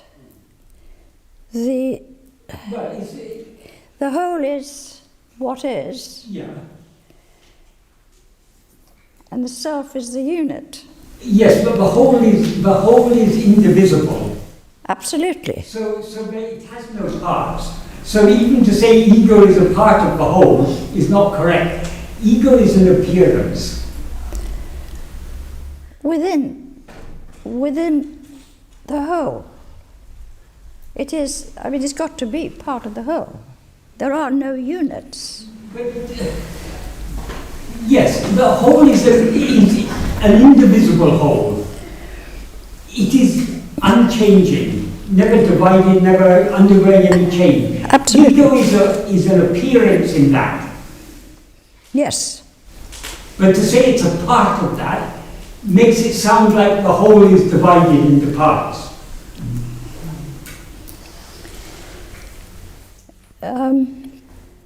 The snake is not a part of the rope. But the self has hijacked the whole. The self, what do you mean by... The self has hijacked the whole. In other words, my ego Yes, thinks it's the bee's knees, so to speak. yes, yes. It's disregarded the whole. It doesn't know of the whole.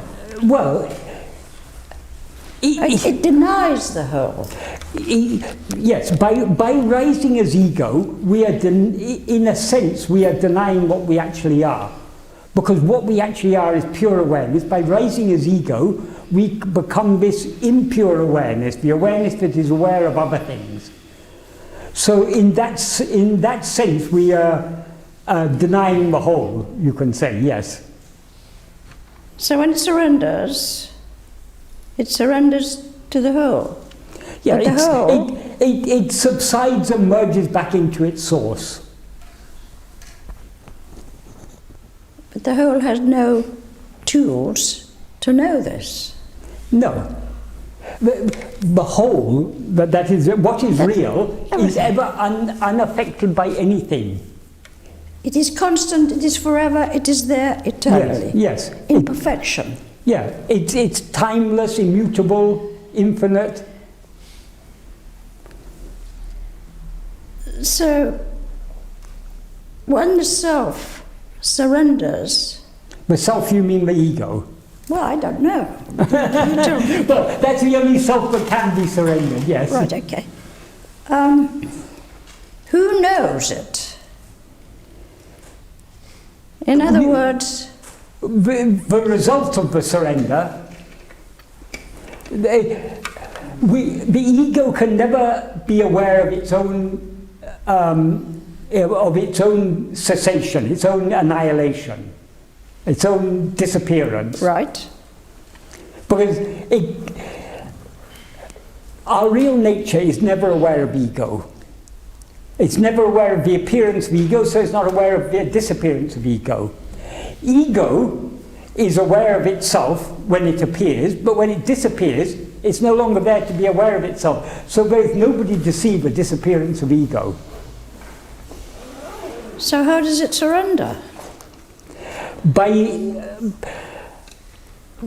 looking at itself, by attending to itself and seeing what it actually is, then it sees. If you look at the snake very carefully, what do you see? You see it's just a rope. Who's looking at the snake? Okay, we're using an analogy there. The problem with that analogy is you've got a third. You've got an observer who is observing an object as something else, a rope as a snake. Beyond the ego. But in the case of ego, it is ego is like the snake. The snake who sees itself. It's very difficult to put it in words. That's the problem I'm having. If the seeming snake existed only in its own view, and if it looked at itself carefully enough, it would see itself as a rope, and therefore it would see there never was any snake. But we don't have to break our head trying to get around. Analogies are given just to illustrate certain aspects of something. So in the case of the rope and the snake, there is a third person, the observer. But in the case of the ego and our real nature, there's no third one. It's the ego itself that is seeing itself as ego. But if you look at the snake very carefully, what do you see? You see it's just a rope. Then what has happened to the snake? Nothing has happened to the snake because there never was a snake. Yeah, it ceases to exist. It becomes a bit of rope. Well, it doesn't even cease to exist because it has to have existed to cease to exist. So in the case of ego, it seems to exist so long as it is looking elsewhere. So long as it's looking at anything other than itself, it seems to exist. If it looks at itself keenly enough, that's if it looks at itself so it's aware only of itself, it is pure awareness. There never was any ego. Ah, Now we're getting somewhere, actually. Or we're getting nowhere. No, we're getting somewhere. We're getting somewhere, because if the fraud looks at itself, it realizes it's a fraud Yes. and dissipates. Yes. All right, let me contemplate on that. Thanks very much.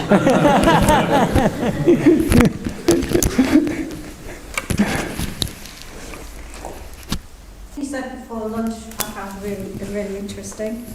The ego is not a person. It is the awareness that identifies itself as I am this person. Yes. Found that very interesting. Yes.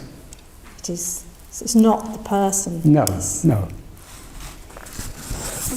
Now I experience myself as Michael. Before the birth of Michael, I was experiencing myself as some other person. So the I who is now experiencing itself as I am Michael is ego. The same ego in some previous life was experiencing itself as I am Mary, or I am Joan, or John, or anything, yeah, whatever, we don't know. But it's not the person. It's not the person. No. That is what is called drisya viveka, distinguishing the seer from the seen. The person is something that we see. The person is made up of what? It's made up of a body and a mind. We're aware of all these things. They're objects of our awareness. Because we identify ourselves with this object, we say, I am this body, I am this person, I am this mind. I like this, I dislike that. I remember this, I've forgotten that. I see this, I see that. All these are adjuncts. They're all things but the ego takes on itself. So the ego is when you say the awareness, it's like a group of thoughts. It's not a group. The ego is one. But it's that which identifies itself with a group of adjuncts. That group of adjuncts is the person. Yeah. Does dharma apply to the ego? Yes. But dharma is a word which is used in many different senses in different contexts. The way you phrase the question, I assume by dharma you mean duty or what is to be. The context was in the Bhagavad Gita when Krishna talks about having dharma or adharma. Swadharma, he talks about one's own dharma. Yes. And as ego we identify swadharma is a term that can be interpreted differently according to a context, because if I am Michael, Michael has a certain dharma. According to his position in life, he may be a husband, he may be a father, he may be a son, he may be a banker, he may have so many different roles in life. Each role is a dharma. There are certain obligations that go with each role. So as a person we have a dharma. Arjuna was a kshatriya, a warrior. He belonged to a warrior caste. So he had a dharma to fight righteous battles. A Brahmin, his dharma is to worship God or to recite the Vedas or whatever. So every person, according to their role in life, they have a certain dharma. That is the swadharma of the person. But Bhagavan gave a deeper meaning to swadharma. Swa means oneself, one's own. So swadharma means one's own dharma. But who are we?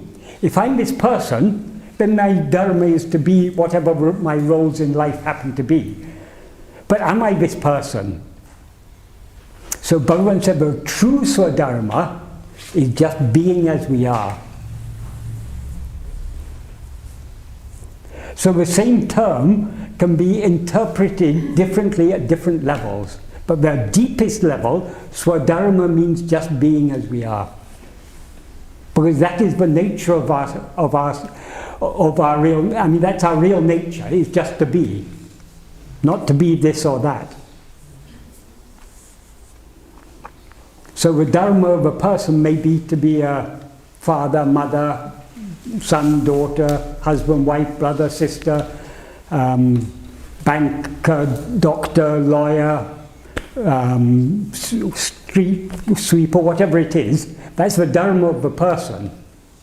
But it's not our dharma, because we are not this person.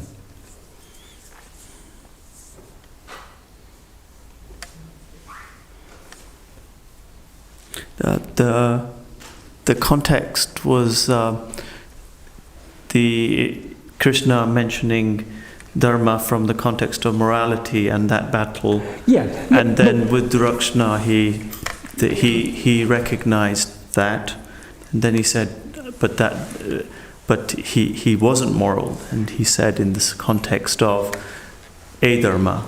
Yeah. So in the both dharma applied to both sides of the battlefield. Gita contains teachings at many, many different levels. And also, the same teaching in Gita can be interpreted at many different levels. That's why there are so many commentaries on Gita. All these commentaries are valid at a certain level of spiritual development. But if we are following Bhagavan's path, we're going deep into this spiritual path, and there's a different meaning we can give to these things. Thank you.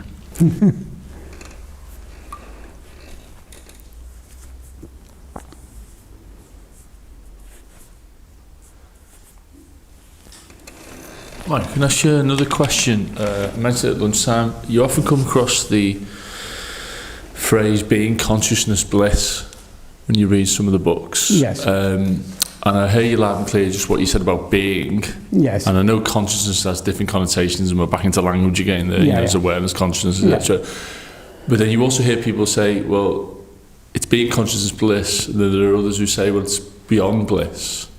So again, we're into language again, probably. Yeah. But just interested in your take on that being consciousness bliss. Okay. The term in Sanskrit is, or the most usual term in Sanskrit is Sat Chidananda. Sat means being or what is, which is beyond the relative existence and non-existence. So it's the ultimate existence that underlies both existence and non-existence. Likewise, chit means awareness or consciousness. It is the awareness, it is the ultimate awareness, the fundamental awareness, but underlies both awareness and non-awareness. We can be either aware or not aware of things other than ourselves. But underlying that awareness or not awareness, there's an underlying awareness which is our real nature. So that is what is denoted by chit. Likewise, ananda, according to Bhagavan, our real nature is happiness. But now we're experiencing, sometimes we're happy, sometimes we're unhappy. So this happiness and unhappiness, that relative happiness and unhappiness, is underlying it, what is unaffected by changes. That is the true happiness that is referred to as ananda. So it is both happiness and beyond happiness. It's beyond the dualistic, the happiness that has an opposite. It is the happiness that has no opposite. Because there can be no opposite to what we are. Okay, thanks. So all these things, the same words are used differently in different contexts, and again, it's a matter of interpretation. They can be interpreted differently at different levels. So we always have to see what is behind the words. Otherwise, if we get caught up in words, we just end up in confusion. Because Bhagavan would answer differently to different people. He would also answer differently to different people, exactly, yes. But Bhagavan's answer, Bhagavan, when he answered, this is one thing that's unfortunate, but most of the questions and answers with Bhagavan have been recorded in English rather than in Tamil, because Bhagavan often answered in a very nuanced way. So if, for example, if Bhagavan is answering something that you have asked, you're asking from a particular perspective, Bhagavan will give an answer that will be meaningful to you, but to someone else it may have quite a different meaning. It may have a much deeper meaning than the meaning that was intended for you. So Bhagavan expresses himself in a very, very subtle way. A very good example of this is verses 17 and 18 of Uludunapadu. In those two verses, in verse 17, Bhagavan says,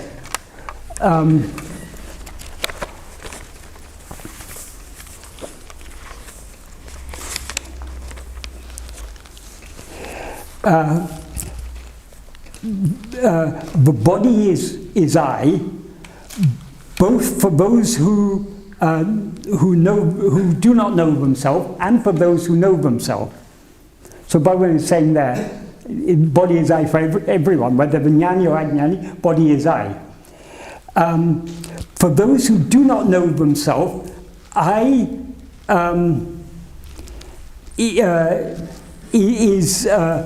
is limited to the extent of the body.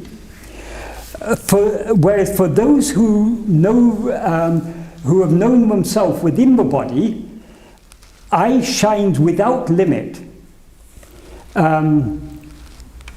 This is the difference between them. So that is a very, very subtle way of saying it. For people who have a more superficial understanding, they say, oh, Bhagavan has said the Vijnani is aware of the body. He takes Vijnani is aware of the body as I. But what he actually said there, for Vijnani, is I shines without limit. So if there's no limit, if at all there's such a thing as body, it is also I. Likewise, in the next verse, he says, the world is real, both for those who know and those who don't know. For those who don't know, that means don't know themselves, the truth is limited to the body, to the form of the world. Whereas for those who do know, the truth shines without limit. This is the difference between them. So, if at all there's a world, for Vijnani, there's only reality. So if at all there's a world, it is real. But that doesn't mean Vijnani is actually seeing the world. That is like saying, for someone who has recognized the rope, they see the snake as a rope. But the ignorant person is seeing a rope as a snake. That means what is actually there is a rope, but they are misperceiving it as a snake. But to say seeing the snake as to say someone else sees the snake as a rope, what does that mean? What other people see as a snake, they see as a rope. For them, there is only a rope. There is no. If you see the snake as a rope, that means there's no snake at all. So Bhagavan expressed himself in a very subtle way, but could be, for people who weren't ready to go so deep, they could take it at their own level. But it actually has a very, very much deeper meaning. And this is very typical of the way Bhagavan answered questions. He answered questions so it wouldn't, those who were not ready to accept his deeper teachings would be satisfied with his answer. But those who were familiar with his deeper teaching would see a deeper meaning in what he is saying. But when this is recorded in English books, and often not recorded very well, often recorded by people who don't understand the deeper meaning, it looks like Bhagavan is saying something, Bhagavan's intention is something else. Yeah, sorry. I just wanted to, there's a saying that Bhagavan says, the greatest service that you can render humanity is your own self-realization. Yes. What does he actually mean by that? Supposing you're dreaming, and in your dream there's a famine. So many people are starving. What do you to do? You can send messages to the UN and call in and ask them to airdrop things. You can raise money to help the starving people. You can do so many things in the dream. But it's all very good service to do. I mean, all very noble actions. But what is actually the best thing you can do for all those starving people in your dream? Wake up. So, if you wake up from a dream, you're rendering very good service to the world. So if you want to save us from all our troubles, please wake up. One other question. Those who've had an experience, does it eradicate them of their ego? Immediately, or? It depends what you mean by an experience. If we are aware of ourselves as we actually are, the ego is a false awareness of ourselves. It's a mistaken awareness of ourselves. An awareness of ourselves is something other than what we actually are. As ego, we're aware of ourselves, I am this person. If you see what you actually are, you can no longer mistake yourself to be something else. The snake is a misperception of a rope. So long as you see a snake, the snake seems very real, rather terrifying. You may be afraid and everything. But if you look at it carefully and see that it's just a rope, then you can no longer see it as a snake. So when we're aware of ourselves as we actually are, ego is annihilated. If that's what you mean by experience, being aware of ourselves as we actually are, yes, that will destroy your ego, once and forever. Thank you. But any experience other than pure awareness is feeding the ego. Because that which is aware of anything other than itself is only ego. So in this spiritual path, we are not looking for an experience. We are looking for that which is the background to all experience, the fundamental awareness on the basis of which all experience, both the experiencer and experiences both arise. The experiencer is the ego in that context. So again, the words experience, what does it mean? We have to understand what the word means according to the context. Because that self-knowledge is sometimes called swarupanubhava, the experience of one's real nature. Then who is experiencing that? Only our real nature can experience itself, be aware of itself.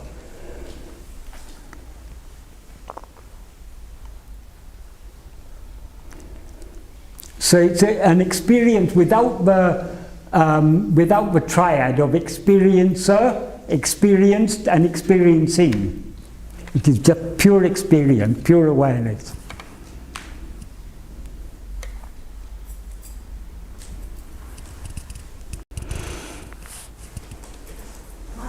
Yes.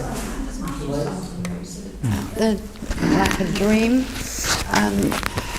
What if you have a dream, but you actually see yourself going around, walking in and out, and then when you go back in what you think is your room, you can still see yourself lying there? What does that mean? Is that like something? Well, we can dream.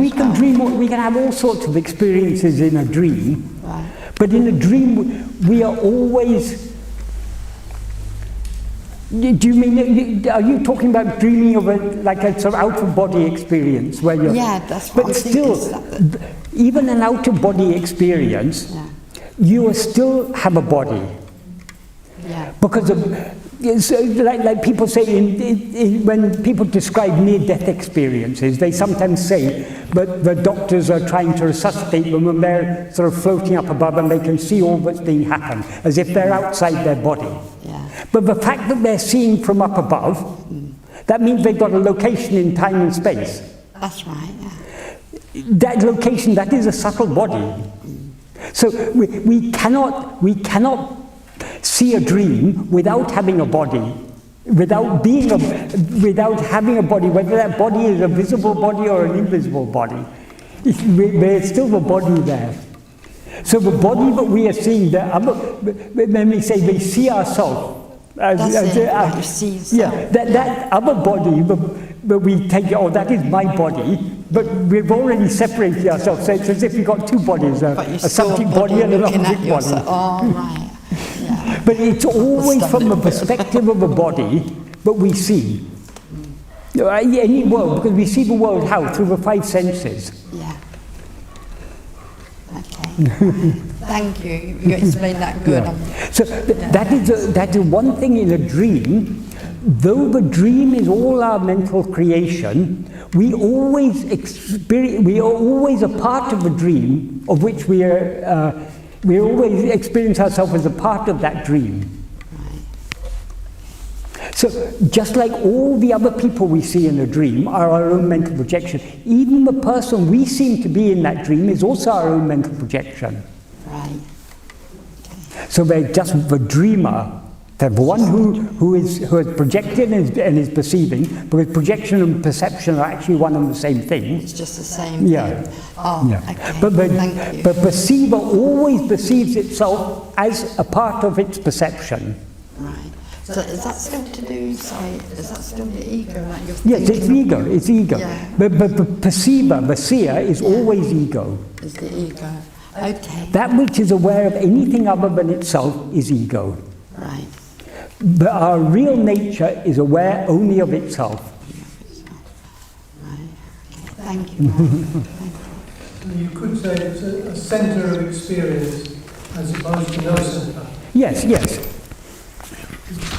Yeah, I mean, ego is always experiences itself as the centre of its universe, of its little world. But pure awareness, Bhagavan said, it's a centre with no circumference. I mean, it's neither a centre nor it's beyond the grasping power of our mind. We can think only in spatial and temporal terms, whereas our real nature is beyond space and beyond time.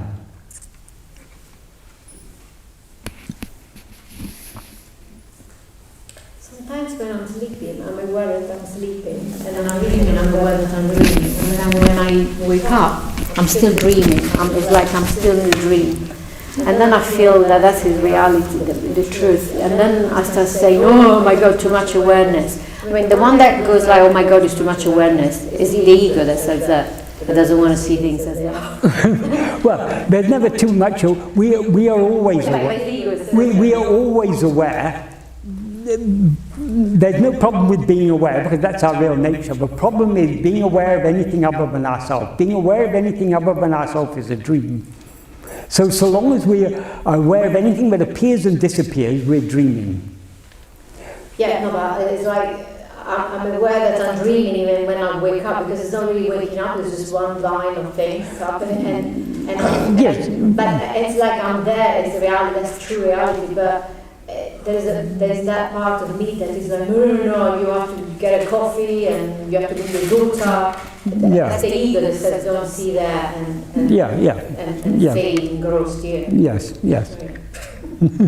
And how, because the ego becomes more and more subtle, the more you try to be aware, the more it becomes very sophisticated. How do you sort of not give in?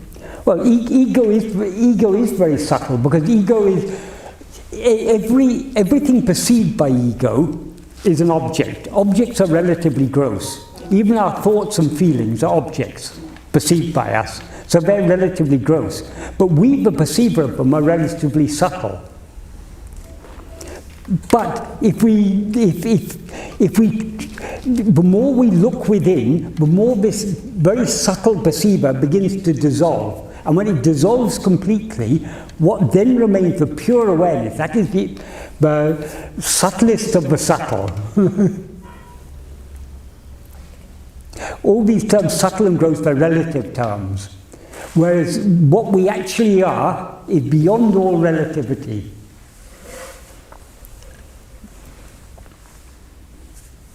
But we have to go very deep, we have to go to very, very subtle levels in order to go through that to the ultimate source, which is ourself. So the more we the more we investigate this ego, the more we recognize the insubstantiality of it. And the more we recognize the insubstantiality of ego, the more we recognize the insubstantiality of everything else. If our ego is very strong, if we very strongly identify ourselves with a person, then the life seems very real. Our achievements are very important.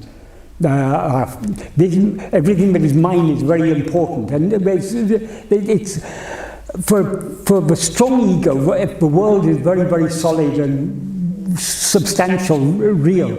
But the more the ego surrenders itself, the more it dissolves and recognizes its own insubstantiality, the more it will recognize this life is just a dream.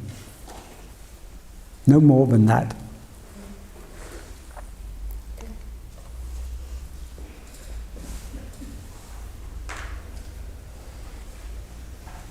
Sometimes when people try to argue that there's a difference between waking and dream, they will refer to in certain dreams,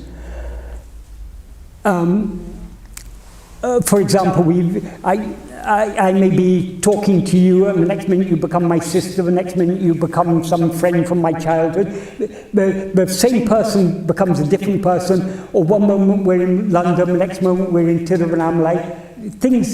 In some certain dreams, things are very, very unstable. Everything is constantly changing. That's not all dreams, but some dreams are like that. That is because in those dreams, our attachment to ourselves as a person is relatively weak. So the things seem to be very fluid. But there are other dreams where it seems to be as solid and as stable as this world. That's because of the attachment. So it's all a matter of how strongly we're attached to the person we seem to be. So the root of everything is ego. And ego is this awareness that is aware of itself as I am this person. Sorry, which way around is it? So the more the attachment is, the more fluid we are? No, but the stronger the attachment, the more solid things seem to be, the more stable. Like some dreams we have, everything seems, it's like this, like our present state. Everything seems to be very consistent and following regular patterns, following the laws of nature. But there are other things, other dreams, where things seem to be very fleeting and changing, fluid. That is because the attachment to that body is a very feeble, very tenuous attachment. So we very easily wake up from those dreams.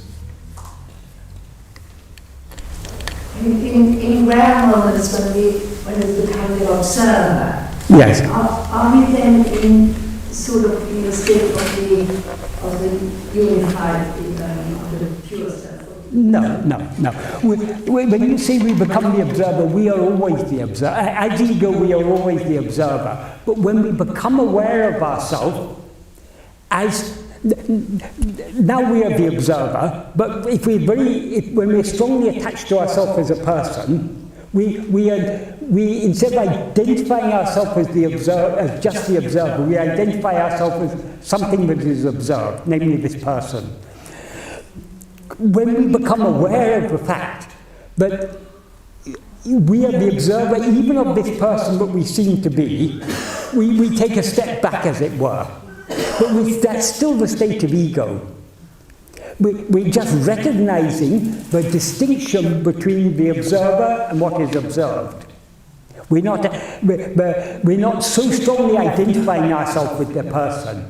But in order to completely break that identification with the person that we seem to be, which is something observed, we have to turn our attention away from everything observed back towards ourselves, the observer. When we turn our attention wholly back to ourselves, we cut the connection. And then we cease to be an observer. Then we become a pure awareness. And in the absence of observer, there's nothing observed. So only pure awareness remains.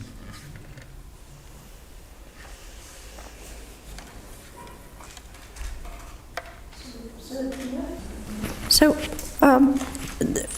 when one becomes pure awareness, yes, they can no longer interact. Is that so? Yes. With anything? No, because there's nothing to interact with. So in yearning... In the view of pure awareness, there is only pure awareness. Because he ain't got a body. Yeah. Ah, yes, right. But it's not even a matter of becoming pure awareness. Yeah, because we are already pure awareness. Absolutely. It's remaining as we are. All right, so in yearning... Ceasing to become anything else. Or ceasing to seem to become anything else. All right, so when one becomes enlightened, that's it. Yep. But when one becomes enlightened, one realizes that there's no becoming, because you're always enlightened. So basically, the body really is the tool for interaction. Yes, it's only through body and mind that we can interact with other things. Ah, right. In sleep, we have no body or mind. We don't interact with anything. We're not aware of anything. You're right. But just to Michael, you say that, of course, about not interacting, but somebody can be enlightened and still interact while they know they're enlightened. I'm just thinking of Sri Ramana. When you say someone, what do you mean? You mean some person? No, what I meant was that there is still interaction, even if you're enlightened. And the Buddha was enlightened.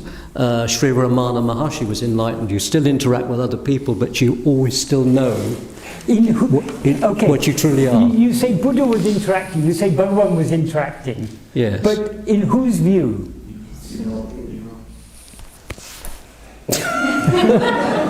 Well, I presume to the followers. I mean, why are we here? Why are we here today? In our view, Bhagavan lived for 54 years after enlightenment. He travelled by train from Madurai to Tiruvannamalai. Okay. He lived there. He answered people's questions and everything. But when people ask Bhagavan, you're aware of all these things. Bhagavan, yes, in whose view? Because Bhagavan, in one verse, in Ārāyvadāl, Bhagavan says, like a person sleeping in a cart, in a bullock cart, if someone's sleeping in a bullock cart, they're not aware of whether the cart is moving, or whether the bullocks are standing still, or whether it's unyoked. Likewise, for the jnani who is sleeping in the body, they're not aware of the actions of the body, of the sleep, that's like the bullock cart standing, or the nishta, like the samadhi, they're unaware of all of them, because their state is one. So it's only in our view that Bhagavan seems to be a body. Bhagavan often said, because you mistake yourself to be a body, you mistake me to be a body. You are not that body, I am not this body. Yes, all right. I give in. So if we want to understand Bhagavan's state or Buddha's state, there's only one way. We have to understand our state. If we know what we are, we will know what they are. Because they are not other than us. So basically the Guru is our own creation to help ourselves. To say our own creation is not quite correct. The Guru is our own real nature, but has appears outside as a person. Okay, you can say the name and form of the Guru is our creation. I mean, it's in a sense, but it is like, as I said earlier, Bhagavan said the name and form of the Guru is like the lion that appears in the dream of the elephant. Right. So, but whereas all other names and forms are a projection of our own vasanas, the Guru is a projection of our sat vasana. Sat vasana means our liking just to be. So that is what has manifested outside as Guru in order to tell us, turn within and see yourself. So it's all very internal, everything. Yes, because what actually exists is only you. Yes. And So- all this is just your dream. So where is the dream, inside or outside? And all happenings are instigated uniquely to me. This is my world. Yes. But it's not Mary's world, but Mary is part of your world. No, she's not. Yes, she is. You're not in this world without Mary, are you? No, that's true. She's been accompanying you for a long time. That's true. But she is So- part of your world. So I mean, we've got 50 people here. There are 50 worlds here. Or 50 worlds. How many people are seeing this? Not even how many people. Okay, so long as we see 50 people, it seems there are 50 observers. Right. But actually, there is only one observer. There is only one, in a dream, there's only one dreamer. Yeah, this is Many my people. This is my dream. This is my dream. Yes. But I'm sharing So your please dream. wake up. I'm sharing Mary's dream. No, you are. I'm sharing Mary's dream. You are in my dream, mate. Well, but you're in mine, you know. You're also in mine. It's because we're having the same dream. If you're having a We're dream... not having the same dream. We're not having the same dream. If you're having a dream and you say to someone in your dream, you're part of my dream, that person is going to reply to me, you're part of my dream. Yeah.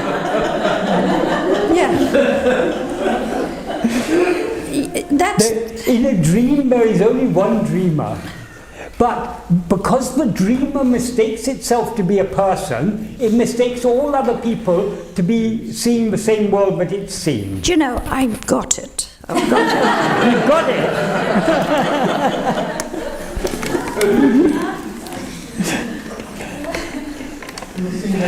Now you've got it, all that's necessary now is to unget it.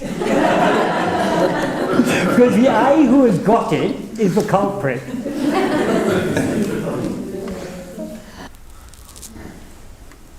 Michael, so does it mean that in our day-to-day function, we need the ego? Because without the ego, we won't be able to function. We need to identify. We need our body and mind, like you said.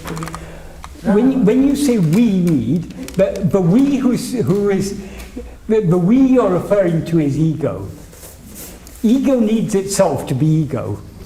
And it needs to be a person and it needs a world in order to be ego. But are we this ego? Do we need all this? We are not the ego, but... Because we do very well without any of these things in sleep. We're perfectly happy in sleep without ego and without this person and without this world. Yeah, but if we don't need them in sleep, why do we need them now? But otherwise we can't function. Like even to come here for... Do you need to function? We need to take a train and come here. But that's it. Why do you need a train to come here? We need to be physically here. Yeah, to be physically here, yes, but why do you need to be physically here? To learn. Why do you need to learn? Bhagavan said we don't need to learn anything, we need to unlearn. No, I mean the daily, even to go to work, to look after your family, to look after your kids. Yeah, the kids. I mean, all you that. look after them. You dissolve your ego, you become pure awareness. Yes. And you can't do anything really. No, you can't. To be a yogi. You're not even yogi, you just are. But I mean, then if we can't run our own families, but how do we balance both? When you're not dreaming, it's like in a dream saying, I need all these things in order to interact in this world. Why do you need the dream in the first place? All this is your dream. Your family is the dream, your job is the dream, all your responsibilities are a dream. It's all a dream. Yeah, it's good to say it's a dream, but it's real as well, isn't it? It's real. It seems to be real. Do you know why it seems to be real? There's a simple reason why all this seems to be real. Because you take yourself to be this body is part of this world. What is actually real is only you. Because you take yourself to be this body seems to you to be real. And because this body is a part of the world, the whole world seems to be real. In a dream, so long as we're dreaming, it all seems to be real. But as soon as we wake up, we recognize that it was just a dream. What is the difference? How we were not able to recognize it while we were dreaming, and we are able to recognize it while we're awake? The difference is, while we are dreaming, we are experiencing that dream body as ourself. Because we are real, that dream body seems to be real. Because that dream body is a part of the dream world, the whole dream world seems to be real, so long as we take that dream body to be I. When we leave that dream and come to this dream, our connection with that dream body is cut. As soon as that connection with that dream body is cut, we recognize, oh, it was just a dream. Now I'm awake. But this state is just as much a dream as that state. It's just that any dream, while dreaming, it seems to be real. Because in the dream we seem to be a person, we seem to be a body. And because we seem to be a body, that body seems to be real. Because that body is a part of the world, the whole world seems to be real. Is it possible that at that time, when you're doing that particular function, let's say you're cooking, it is real, in a way. Okay, it's a dream, but it's still real. It seems real. It may seem real, but it's necessary. You cook and then give food to the family or kids or whatever. Okay, it seems real, right? Yes. But if we don't use our body to make it appear real, we can't do it, isn't it? We are just pure awareness. Yes. Dissolve, right? Yes, but pure awareness has no family. Yeah, I understand, but again, that families exist, right? We can't deny it. In the view of ego, yes. Because as ego, we take ourselves to be a body, and body has mother and father, and quite likely will have husband, wife, children, all these things. So family is definitely there, so long as we're ego. So does it mean it's not for householders? No. It's not for householders, it's not for sannyasis, it's not for any person. It's only for you. Because you are not a householder, you're not a sannyasi, you're not anything. You are just pure awareness. Would it be possible that at that time, when we are doing this particular job, however apparent it seems, at that time we just leave, we don't question ourselves too much. But sometimes I am trying, when I'm doing something, let's say I'm just cutting some vegetables, for instance, and I start observing myself, and as if I'm going to dissolve. Yeah. And then I bring it back. I say, I can't, I need to cut this vegetables. Okay, that's an important point. We think, but we need to be involved, we need to be attending to that, or it won't go on. But according to Bhagavan, that all goes on according to destiny. Just like when you're driving a car, most of the time you're not really attending to what's happening. You may sometimes, like you can drive from here to some other place, and when you get there you think, what happened when you can't remember anything about the journey, because it was all happening on autopilot. Like that, all events in our life will go on whether we attend to them or not. So who is to take care of your family? The family of this body will be taken care of by this body. But are you this body? No, I'm not. But at that time, I think when I'm cutting the vegetables, I am the body. You seem to be, yes. I seem to be, but I need to be. So that is why the purpose of this path is to break that identification we had with this person that we seem to be. So it doesn't matter whether this person is a householder or a sannyasi or whatever. That's irrelevant. Because we are not this person. And the purpose of this path is to investigate what we actually are. So is it possible, what we can do is at that time, we leave the body, cut the vegetables, cook, finish everything, then get back into the state and say, okay, now I'm Yes, but in practice it doesn't quite work like that, because even when you're cutting the vegetables, your attention can either be on cutting the vegetables, or most of the time when you're cutting the vegetable, are you paying attention to every vegetable you cut? You'll be thinking about other things. You'll be thinking about problems in your life, problems at office, problems with family, problems this. You'll be thinking of something. But cutting the vegetables will be going on almost automatically because you do it every day. It doesn't require much attention. You'll be thinking so many other thoughts. Those other thoughts are not necessary at that moment, are they? No, they're not. Yes. So instead of thinking those other thoughts, you can be attending to yourself, even while you're cutting the vegetables. This is how the practice has to be part and parcel of our life. Even in the midst of our other activities, we should be trying to attend to ourselves. The more we do that, the more we will separate ourselves from this person that we seem to be. The more we will recognize all these things are happening of their own accord. We don't have to involve ourselves. We don't have to think all these unnecessary thoughts that we're thinking. Most of us, if you think of it,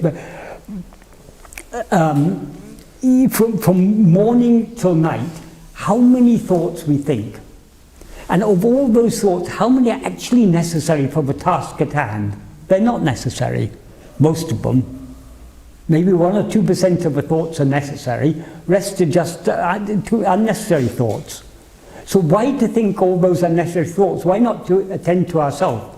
And if we cultivate that habit of attending to ourselves, we will find even the 2% of thoughts which previously we thought were necessary, even those thoughts are not necessary. Because everything is happening of its own accord. So that is why this path is a path of letting go. Ultimately we have to let go of everything. Then only we can merge back into the source from which we come. So this, I'm having a dream now. Yeah. With my seeming ego. And I do believe that. Yeah. In my dream, I have your grace and Bhagwan's grace to let me know that I should wake up. Let my seeming ego know I should wake up. What is it in my dream where I've had the good fortune to have the grace? Because it is not a real. Okay. It's not real, but I do feel the grace is real. Right. Okay. Grace is real. I agree. What is grace? Grace is the love that you, as you actually are, have for yourself as you actually are. That is our real nature, has perfect love for itself. What is our real nature? Our real nature is just being, just pure awareness, which is not doing anything, just being. So we have that love for being. That love for being is what manifests as Bhagavan to tell you to turn within. So I have nothing to do with the grace. I'm just when you turn on the tap, you don't say, "Oh, thank you, tap, for giving me water." The tap is just a channel through which water flows. So I am no more than that. This is for grace, but grace is manifested in the form of Bhagavan to give us these teachings. So grace is nothing but your own love for yourself. But not your love for yourself as a person, but your love for yourself as you actually are. Love for yourself as a person is what is called Maya. Love for yourself as you actually are is what is called grace.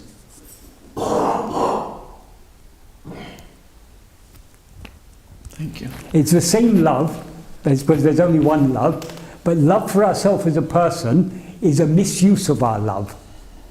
Love for ourselves as we actually are, that is our real nature. That is the real form of love. That is what is grace. So we have to divert the love that we but we give to this person what we seem to be. We have to divert that love back to ourselves. In other words, we have to be ready to surrender this person, surrender ourselves in order to restore ourselves to ourselves, as ourselves.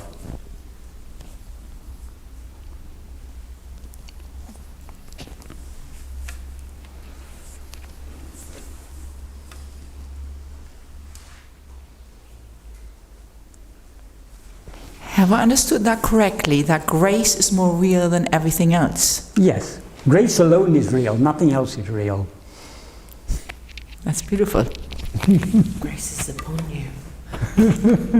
No, grace is not upon you. Because there's nothing other than grace, so it can't be on anything.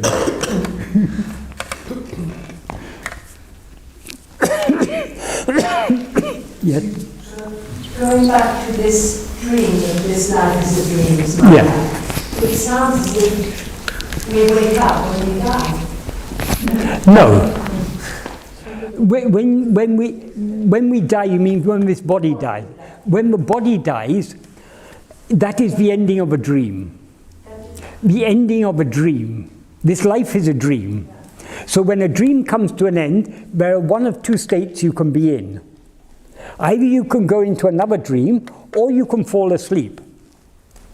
So when this body dies, either we fall asleep for some time. If we fall asleep for some time, sooner or later we'll start dreaming again. Or we may start dreaming immediately. It doesn't really matter. If we're tired, we'll sleep for a while, then we start dreaming.